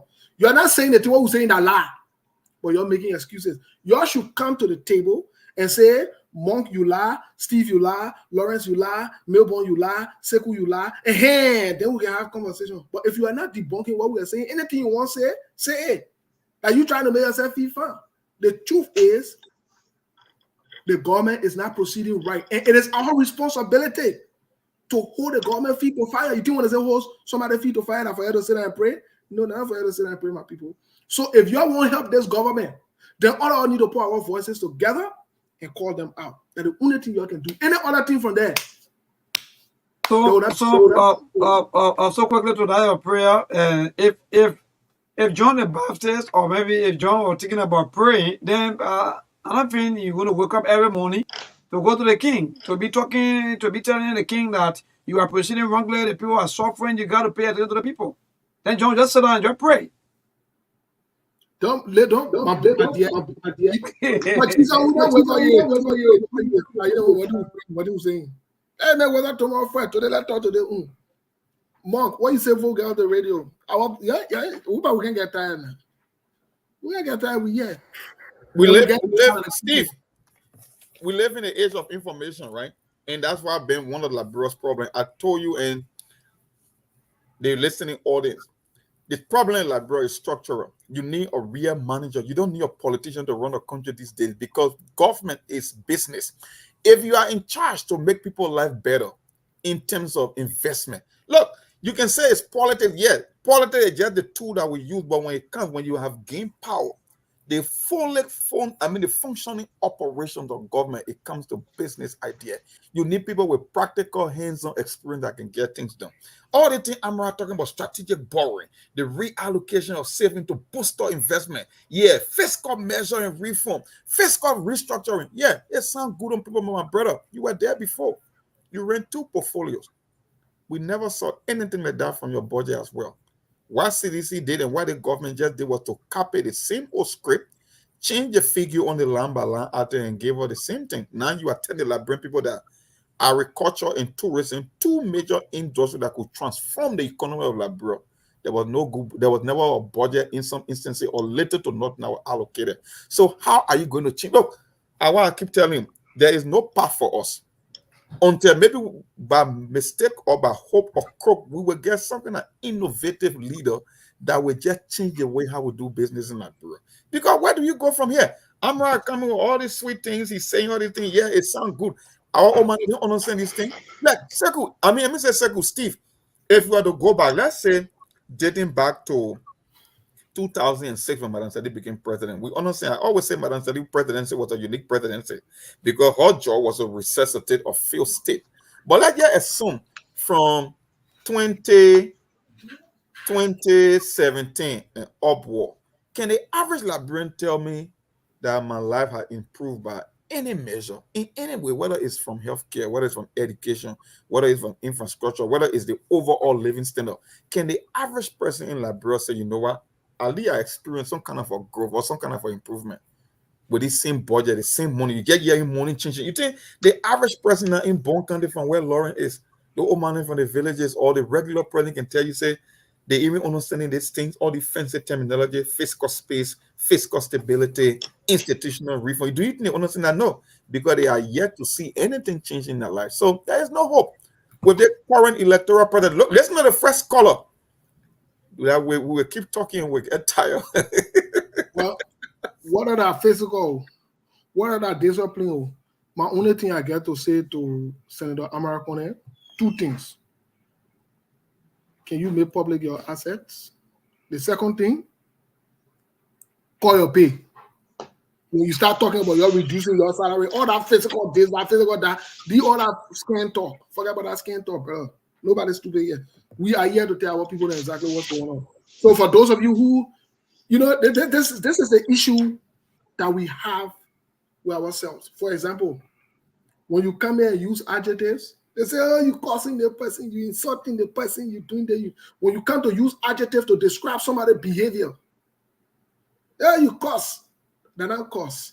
That's why when you go to school, adjectives are one of the things that you can learn. You learn about adjectives, you learn about pronouns, you learn about verbs. So that means when you're using verb, you're insulting somebody. When you're using pronouns, you're insulting somebody. When you're using adjectives, you're insulting somebody. For those of you who don't know, adjectives are used to describe things or to modify them. So when people use adjectives, now it's different from insult. But here's the issue. Okay, we say we'll stick with it. We're not use adjective. We tell you the 2 again. Then you get problem. So what you really want? You know what you want? You want for people to be silent. But you're wasting your time. Steve, you're wasting your time. Let me just bring your attention to a paragraph. I mean, a few sentences in the article. You know the one that really caught my attention in this whole article? When the draft budget was submitted, right? The draft budget. They send the budget back again to the president and the executive to make changes and stay here. Can you imagine? The second time, he still forgot about agriculture and tourism. So I was thinking like this, to put it in layman terms, let's say Melbourne went to take a test. And after the test, Melbourne submitted his paper to the teacher, and the teacher looked at his answer and said, Melbourne, you know what? I want to be nice to you. I'm not going to correct, but I'm giving you back your test, your question for you to make some changes because the answer you're sending me are wrong. And then I gave back to Melbourne and said Melbourne failed. That's exactly what happened. The Boakai government came up with their own budget or draft budget, sent it for review, and they send it back to them to make correction. And still they forget about agriculture and tourism for the second time. That's just what it meant. I gave you a test. You submitted a paper. I said, no, Moses, you're great. Your answers don't make sense, or you're forgetting certain things. Do this, and I give it back to you, and then you send it back to me again and still making those same mistakes. And you want to tell me that there is a vision they call arrest that is coming to arrest you or save you. Come on. No, but Mom, this is to tell you, and on that one I will side with President Boakai, that's not his priority, even though they wrote it down on paper and say agriculture, tourism, anyone. That's not their priority. The man is telling you, even though you send it back to him and say, oh, maybe you made a mistake or whatever it is, the man is simply telling you that not what concern me. I'm not focused on agriculture, but he go to BBC and he tells BBC and he lied. We can feed the world. Which one is which now? The thing that's supposed to make you to be able to feed the world or to feed your people, you're not putting money there. You take the money from there, you put it in a different place. But then you say we can feed the people. How are we supposed to feed the people? So you see, but when we say this in general and we use adjectives, oh, you curse a man, you curse an old man, you insulted a man. But these behaviors, just look at the behavior. It's totally contradicting. It's confusing. It's perplexing. It's confusing. It's contradicting, and then he's going to confirm on an international network and lie to them in broad daylight. Come on, man. Oh man. So when we say these things, because you're running around with arrests and agriculture and sanitation and that one and that one. You're running around with you. That nobody put it there for you. That you say it, that will be your agenda. Yeah. They arresting that way and that kind of agriculture now. Then you're running away from it to put money inside. The tourism thing that you're talking about. And who forced it in your mouth? Because other people were saying it. You're saying you want to make it your own vision too. So you're passing around, you invest in the tourism this, you're talking all the street people thing. But they're not true, you were saying. So thank God for you to be able to invest in it, to show to the Liberian people, okay, this is our priority. We are prioritized in food or whatever. And Joseph Boakai, one of his roles that he played was managing director. And Joseph Boakai was in charge of agriculture. That's why he's supposed to start from to show to the Liberian people that he's serious. Let me tell you something. That statement, what they can be using in Liberia and loafer with a bread basket or Liberia, not true. It was just in the mouth and in the head. It was not no bread basket. Because if it was bread basket, and Joseph Boakai was in charge of it by that time, and loafer was bread basket, but now another thing Joseph Boakai in charge of the entire country, that would be a priority. But that's not a priority. He's not worried about that. So, Monk, I agree with the president. I'm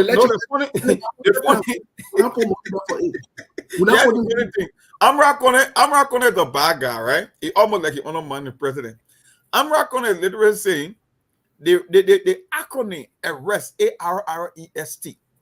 The whole arrest, the two major components of the arrest is agriculture and tourism. These are the two sectors with the most that could provide a boost to the economy that they forgot about the two. And apart from forgetting about the A and the T, even the RREST, the rest, they still allocated 93% of the budget to those various sectors into payrolls and salary alone. So it tells you that the whole arrest is dead. I think, like I said, the arrest is mostly like maybe the Liberian should just go and arrest yourself because that's what I mean. Because if you are telling me that the two major components that could change the economy and help more people and create thousands of jobs is the A and the T, you remove those two. Then even the RREST, you allocated 93% of the budget in those particular sectors to payroll and salary alone. So there's no arrest. It's a myth. It's fake. There's never been, my dear, there has never been any arrest though. Let me tell you something. The whole arrest thing was a made-up thing that the people kept going and kept acting that way. They kept making it up. Let me tell you something. The thing is a myth. It's not what's in their heart. It's not what the people want to do. It's not how they want to lead this country. No, it is not. It's not from the heart. It has never been. Look, let me tell you something. The same way I will say continuously, nothing against President George Weah, but it was never, George Weah did not have the ability to do what is right. That's not who he is by nature. You can't teach people to do what is right. You can't force them to do what is right. The same thing with President Joseph Yuma Boakai. These guys do not, look, the only thing they know is to do what is wrong. And at their ages, you can't change that from them. That's all they are accustomed to. That's what they know. That's what they are open to. That's what they do in the Senate. That's what they do in the House of Representatives. That's what they do when they're in government. This is how they've lived all their life. How do you expect these guys to come and automatically do what is right? No, that's why you don't give them power. You don't put it in authority. Because if you do, you will only increase the possibility for them to continue to do wrong. And that's just what this is about. You can't teach old Jack new tricks, like we can say in Liberia. So the thing that you're thinking that President Boakai will do the one, President Boakai will do that one, that's not true. It's not in him to do that. Please don't get me wrong. I'm not saying he's evil. I'm not saying he's a bad person. No, that's not what I'm saying. I am saying the willpower to do what is right is not there. There is nothing that will make him to do that. Especially when he has opportunity to he has power and authority. Man, my people here not waste our time. You know, it's the same thing. You said it right. That these acronyms and these economic policies, they are just made up in reality. Yeah, so we are about to take leave because we already passed our mark. And I want to say thanks to all of you. And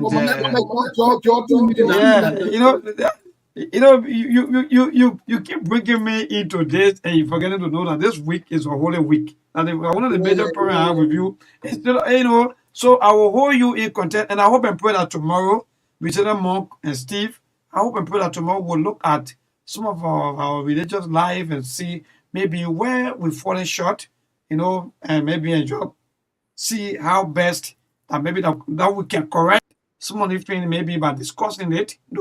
I know that sometimes people will say is not good, so sometimes discuss religious thing here and there. Some of our pastors, they don't really like that, but Jesus Christ on this earth, I think he was quick, and he allowed himself to be quizzed on so many occasions. A lot of questions that were placed to him. So that tells you that indeed we had to also accept that and be able to move on as people. So before we take leave, I don't know, maybe you want to talk or maybe you want to tell your people, or maybe you all want to tell one or two stories. Saying something like All right, Mom. No, I was just trying to read the fact that I'm getting feedback. What's going on? Yeah, go ahead. Yeah, I was just trying to highlight the fact that most of the acronyms and this vision that people put on paper, like, my man, we have access now to search engine, thousands of them. I mean, even though Google is the most popular one, but most people don't know there are more than thousands of search engines all across the internet. The fact is, you can go out there, you can take any piece of information, pull it on paper, you can call it your vision for the country, you can call it your slogan. At the end of the day, it comes down to implementation. If you look at the whole arrest now, technically, like what Amarakona is saying, and the rest and other economists are saying, that this thing is already dead on the arrival. Matter of fact, you missed the mark. The most important component of the arrest issue is dead. And it's the same thing we saw from the previous 6 years. You got a group of guys that came to power, don't know where to start from, what they want to do. They came with something they call propo. So I used to ask the question, the whole thing you call propo, where the logic in this thing is? Because it's almost like some kind of a negative affirmation. And at the end of the day, they were vindicated by the World Bank that Liberians were poor. Because I believe when you call somebody propo, it means you are a professional in poverty. That's how I would interpret it, at least from my level of understanding.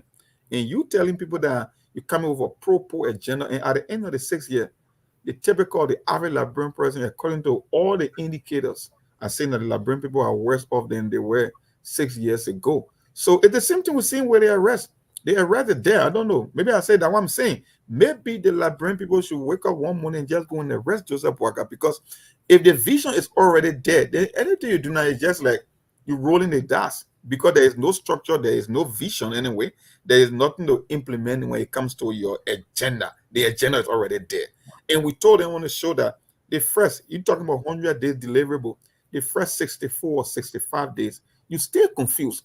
So how can you tell me that over 6 years you will be able to achieve the so-called arrest agenda when the two major components of the whole arrest is already non-existent? But anyway, Milburn, that's not talking. Mom, before we go, I know Melbourne won't bring, biblical talk here before we close on. Let me say that to you, Melbourne. Let me tell you this. My brother, we ain't holy, we laughing. We ain't holy, we let Jesus wake up tomorrow, we talk. That would be the man, that would be the woman in rest on there. Let me tell you something. They all social thing I see on Facebook. I see some people cussing us, cussing all the men. Let me say again. Some of you, I understand that maybe you are hurt by men or by some men. It will be good. Maybe you tailor your anger towards them.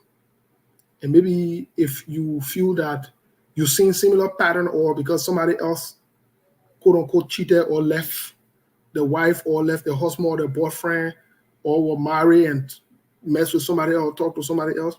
If that happened to you and you feel hurt because you've seen similar pattern or it can resonate with you, it's okay for you to call out the person who did it to you. But for you to just brand all men and just disrespect all the Liberian men, some of you including your fathers, because when if your father is a Liberian man and you curse all Liberian men, you've cursed your father. Just so you know. Yes, you curse your biological father, and that's a shame and a disgrace. But instead of you getting very with all of us, some of you also got children, you got sons, and you will become mother-in-laws. Yes, you will get great-grandchildren too. You will born boy children in your family. You are cursing your entire generation, even the boys or the men that will come from in your generation or in your bloodline. That what you want to do, and the road you want to go on. And the last part of this, I see some of you bouncing around. Oh, they get exposed, they men, they get exposed. Let me tell you something. It's detrimental to the woman herself. That the part you don't even get because you're not thinking right. It's detrimental to the woman herself. When a woman comes outside, what are you sleeping with married men, you sleeping with single men, what kind of men you sleeping with, and you put it in public. Your private thing while you're there, you decide to put it in public. Shame on you too as a woman. Yeah, shame on you. Because the men not force you, he not rape you. Shame on you as a woman. Yeah, shame on you. Because you are grown, you are an adult, and you consented to that relationship. So the sooner that you get this, the better it will be for all of us. And we Liberian people, let me tell you something. Mind your business. Somebody, a man and marry woman, very all go to court. They'll go sue the person. You start giving yourself hard time, and you start giving yourself pressure. And you know the interesting part? Some of you are hypocritical. All the things, when you hear they want and you're still going to see men in bad, you're still wanting to. Yes, some of you are doing that. Some of you are doing that. Some among that they also just sometimes we don't let it try boy. But my But tomorrow, we don't want to do too much of a. That's why I told people on this show all the time. I said, for me, I'm done with religion. I'm more into spirituality than religion. And we in a holy season. In as much as I'm a Christian, I believe that people should question their belief. That's what religion should be about. Even though you are Christian, but if you're seeing things happening in your religion, whether you are Muslim, whether you're Confucianist or Buddhist, question the very spiritual practice that you are engaged into every day. Because let me tell you something. I keep saying there was not a single religion that God founded on planet Earth. It was men that created religion. God never created a single religion on planet in human history. It was men's interpretation of religion that how we get Islam, that how we get Christianity, that how we get Buddhism. You see, every religion has its own advantage and disadvantage. There are certain teachings that apply to your life that will make you better. So the whole idea that you think that the other person's religion is bad, because if you keep, let me just give you an instant. We came out growing up with a phrase like Liberia was built on a Christian principle. If you really practice the principle of Christianity, does Liberia even reflect the whole teaching of Christianity? It's the total opposite. We got more churches and mosques everywhere, on every street corner, and the society keeps disintegrating into chaos. There are more criminals in Liberia. There are more killers. We got more prostitutes than ever before because of poverty. Government officials are stealing. Warmongers are leveraging religious teaching in the name of being pastor. We look at men who go and smoke weed all night, and people wake up in the morning and go and sit under the tone of his voice in the name of Christianity. The question is Liberia really a Christian nation from the fruit we are bearing? When it comes to relationship, you're seeing nonsense everywhere, more divorces everywhere. So how do you make the case in this Easter season, the holy season of your land? I want for everybody to question their own religion. Whether you study, you practice Islam, whether you are a Christian, whether you are a Buddhist, whether you are how they call it, Shintoism or whatsoever, or Baha. Ask your own faith, question your own faith, and believe your own assumption, and then see what will happen. Because as far as I'm concerned, the lifestyle, because Christianity means lifestyle, Christianity is not a religion. Even though people that want power like to make it, the word Christianity means Christ-like. You only follow the teaching of Christ. That's what Christianity is. And I don't see anything in our country that represents this idea that we were built on a Christian nation. So that would be my whole thing for tomorrow. I don't know how. Yeah, so tomorrow, you know, some of these social issues, then we'll try to get into them because, you know, some of you have been misinformed, and because of that, you're passing around emotionally wrecked, and you're not in touch with reality. And maybe you need to be in touch with reality. You need to be told some facts and some truth. Some of the things you've learned over the years and some of your expectations that you have are not realistic. They're not in touch with reality. And you cannot project your expectations on anyone because your expectations is for you, or they are for you. They're not for other people. And so when somebody start looking at the word in a mirror where in the word is perfect, or they want what happened to them, they will live happily after they want, they will do they want, and the other person supposed to live this standard that they created, and the other person, let me tell you something, let them wake up. You need to wake up. The world we live in that reality. You need to wake up. You need to wake up. You need to wake up. The world is not like that. The world is not like that, oh my people. The world is not like that. Even in a church, when your pastor then telling you something, the thing what they tell you, go examine what they tell you. Imagine a pastor who not divorced, who not married 3 different times, has the audacity to stand on the pulpit and tell you, say, God hate divorce. You see how he is? You see how that pastor is hypocritical? Imagine that the pastor tell wife, that the pastor tell marrying him, but in telling you God hate divorce. And you see how they are hypocrites? You see it? You so low into it now. Just imagine that. The pastor telling you to pay tithe, but the pastor not paying tithe and offering because you're not working. He hustling on you, and you are emotional. You're emotional, you got to sow seed. And the pastor then say, "I bring that one." The pastor then say, "I bring that one." I don't get a problem with that. But when you make emotional decisions, don't think that the word will conform to it. And don't think that someone will fall in line with that. No. Some of y'all who use the church as your place of emotional relevance, where you go and seek attention and cry and whatever it is, that's fine. If that's suitable for you, continue doing that. It not help you. In fact, you've been going to church for 10 years now. What they told you in the church? And they told you you're going to get married. How many boyfriends you not change? No, don't talk now. How many boyfriends you not change? All the prayer they not offer, what do you have? Yeah, all the prayer. Don't make that car. They go. They can't, they go. They can't, they go. Like you get open door policy, and I usually be making noise in public. Slow down, man. Slow down. Let discuss issue.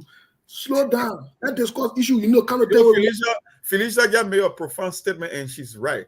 She said, "Monk, how can you question something that you're not knowledgeable about? Most people don't even read the Bible; they follow pastor, and that's the truth. Yeah, like because if you are reading your Bible, the very same Bible warn about these people." Because in the end, there will be men that will come in my name, there will be false prophet. And the very same Bible warning you against the thing you are practicing, and yet you keep following these people because you don't want to read, you don't want to question your own assumption. That's the thing. People don't want to question their belief, they just want to go. You get all the gossip and gossip show them on your phone. But Bible, you can't even download on your phone. That means you so sit down and discuss. That you are so listen to. You got all the You take following from the pastor that don't even understand the Bible that he reading or she reading. That me and you so to discuss. Me and you supposed to discuss. The person who leading you is as confused as you. And you so can discuss what the morality with me. Like you so tell me about that. What's going on, Melbourne? Man, Melbourne like doing something in the background. Melbourne like social man. Melbourne enjoying the conversation. That the kind of conversation What? Seriously, what happened is that Mark, for me, I just love the kind of, because someone said that putting each other read the Bible, and that's just a fact. Mind you, like for example, tomorrow I'll be asking you and other Steve, go back to Exodus 21 verse 10. Let me Okay, read it. Read it, President Monk. Go to Exodus chapter 1, 10, then you go to Malacca. What they talk about the offerings and tithe.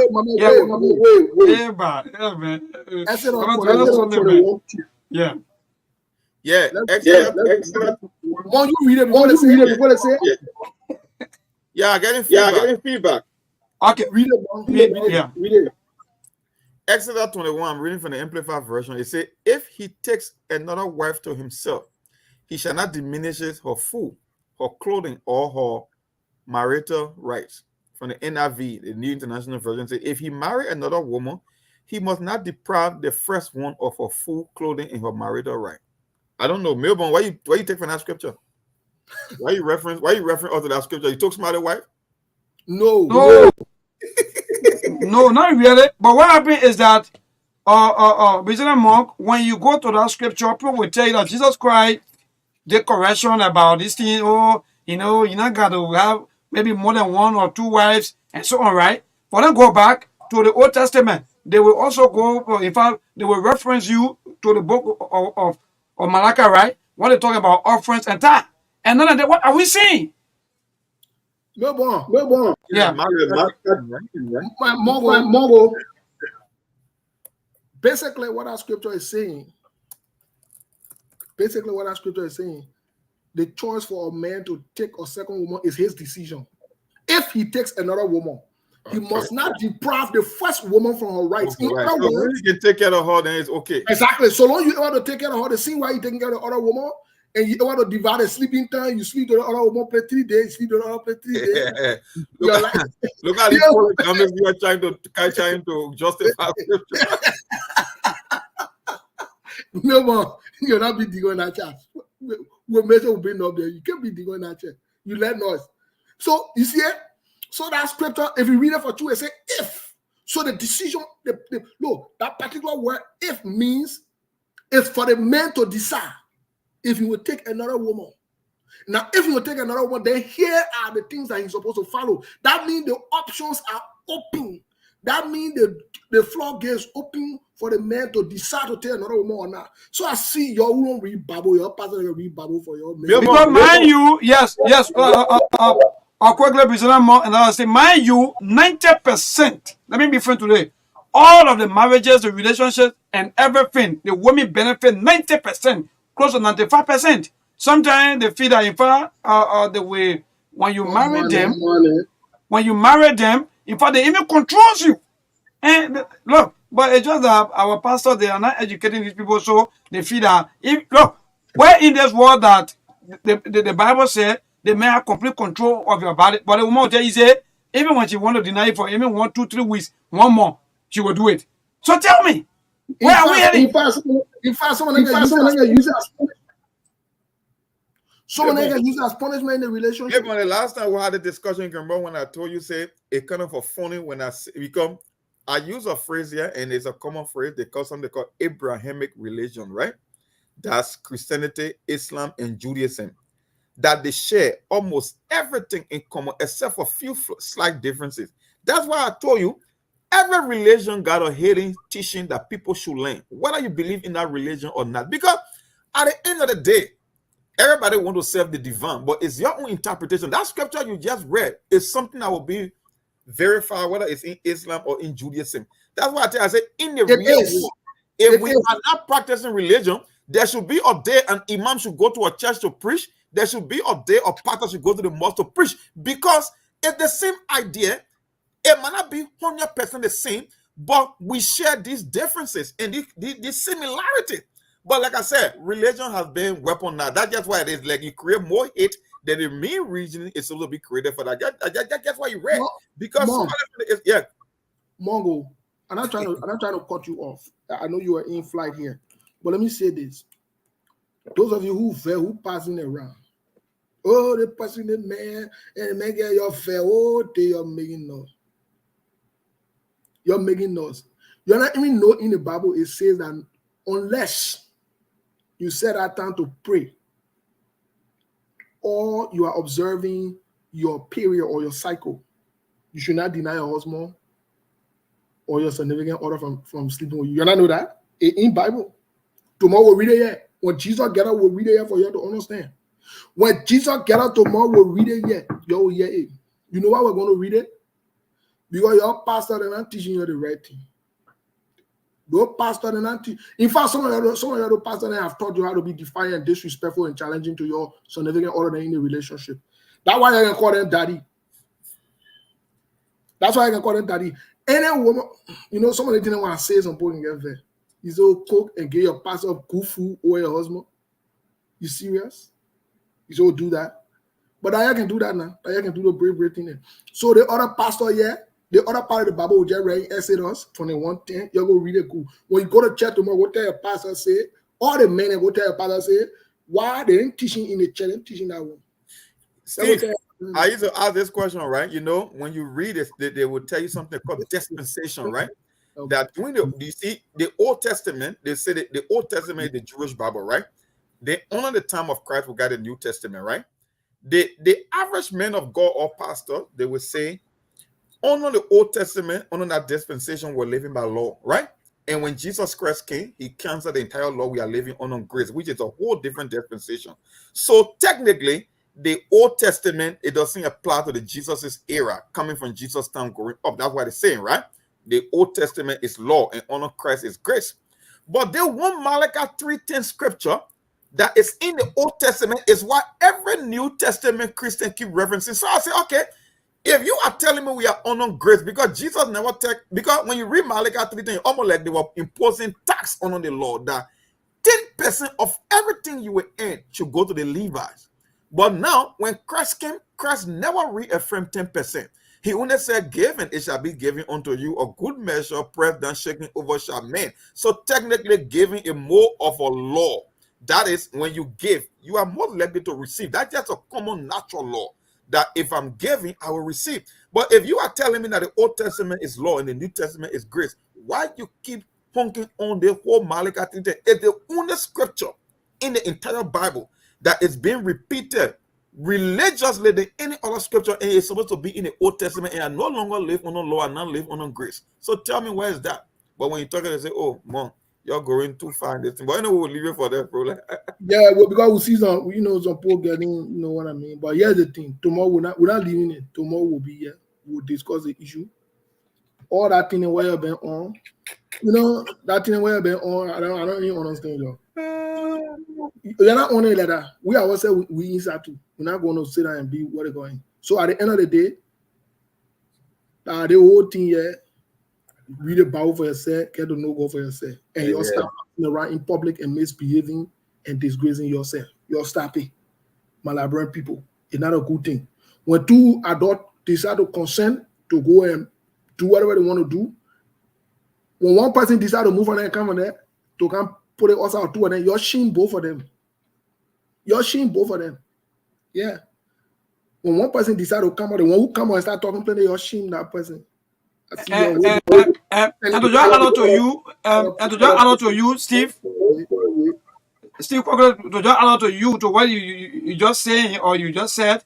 When Jesus Christ was tested on that thing about idolatry or so on, so the people carry under the lady to Jesus. Jesus Christ asked, but where is the other person? Because I guess that only one person that committed the actual act. So what's the other person? Say, oh, the female. Yes, thank you. The leader may be here.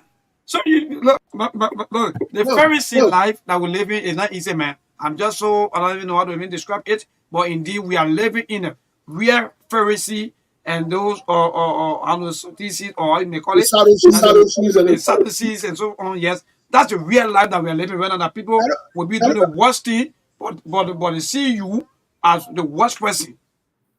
But I don't matter who could not have got rid of Jesus, because they wanted Jesus to confine to the sin we had it doing in churches and other places.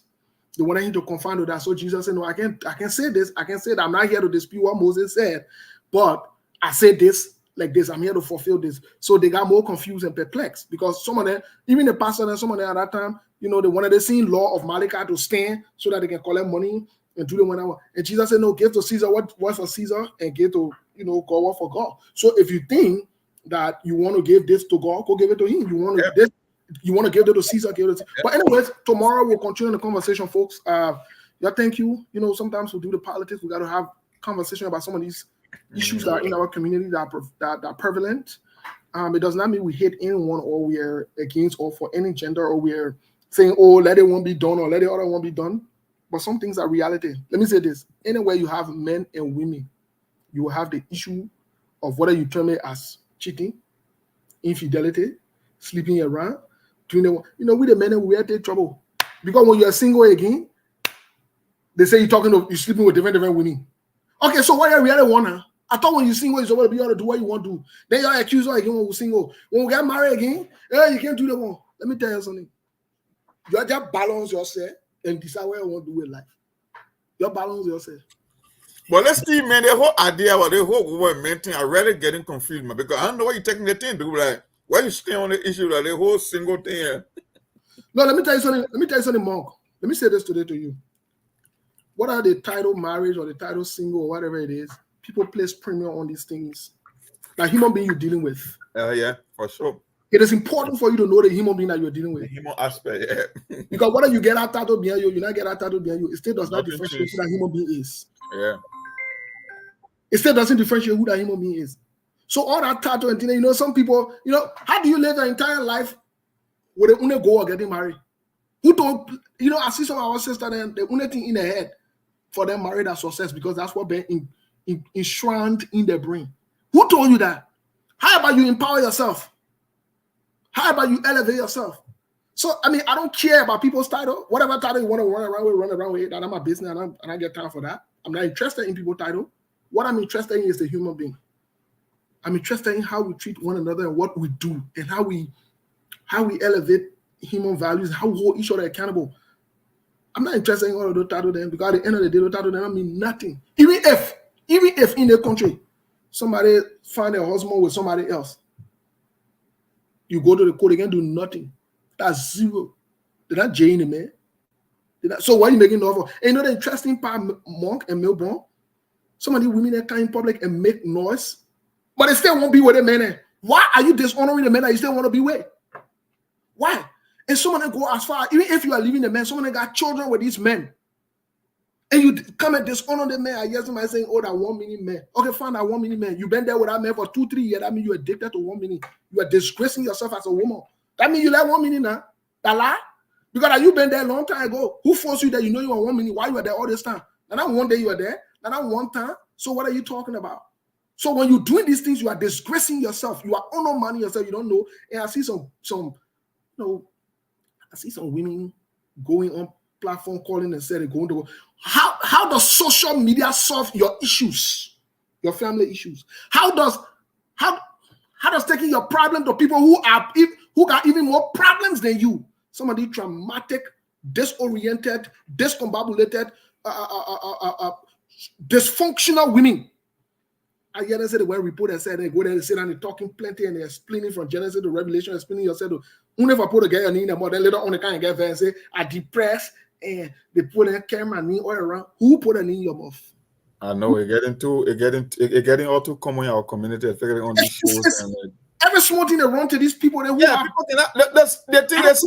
cannot separate their personal life from their relation. I don't know. Like, tell you, bro, how you are living before the age of social media. Like, you cannot separate your private life, your personal life. Certain things I don't understand it, bro. How does coming in public and discussing what you did in private, then the next time when you ready to talk to anybody again, or when you want to sleep with somebody, then call all and say I'm going to a hole. I'll put it on. Because that's just what it's supposed to be. Because it's a sad situation and it's getting too rampant in the community. Like, I don't know what's happening over there. Like, people just take their personal affairs and just bring it on social media. You know the interesting thing? Things like social media and YouTube, they're historical.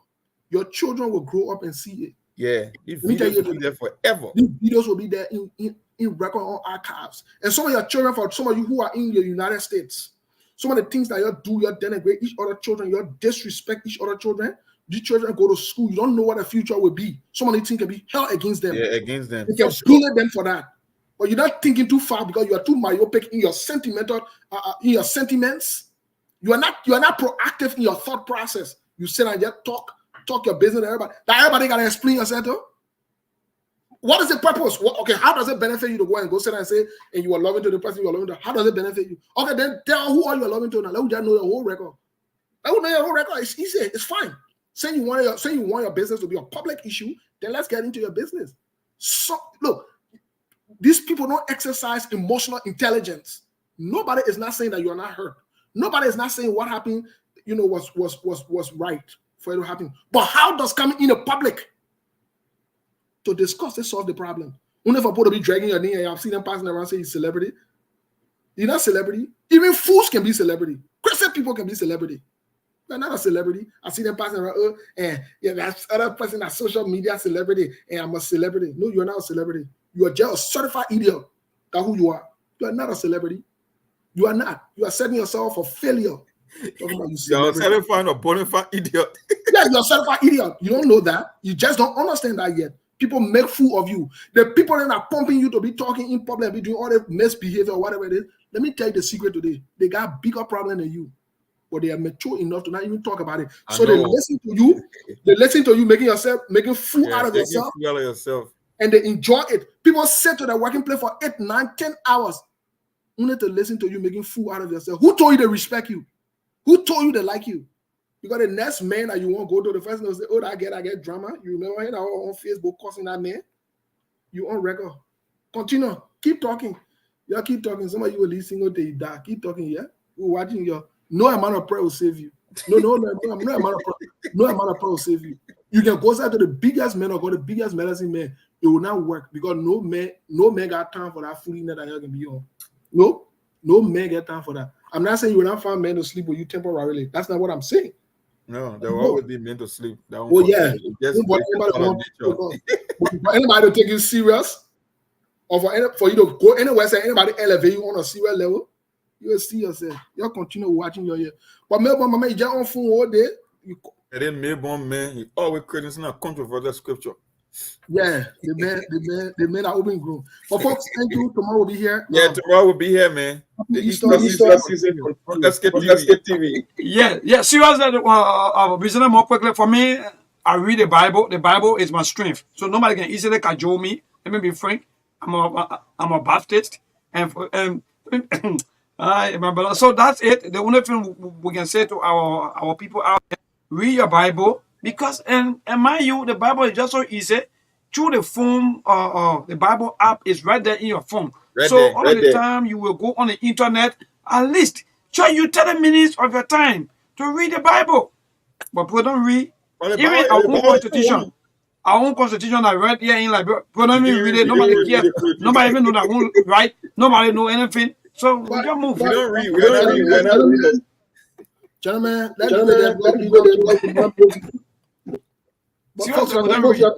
Thank you. Thanks to the audience again. I will say as it is. Some of you will not like the way we say it, but it's not personal. We're not here to disrespect anyone. But some of these things we just got to say in a realistic way so that it can make sense to all of us.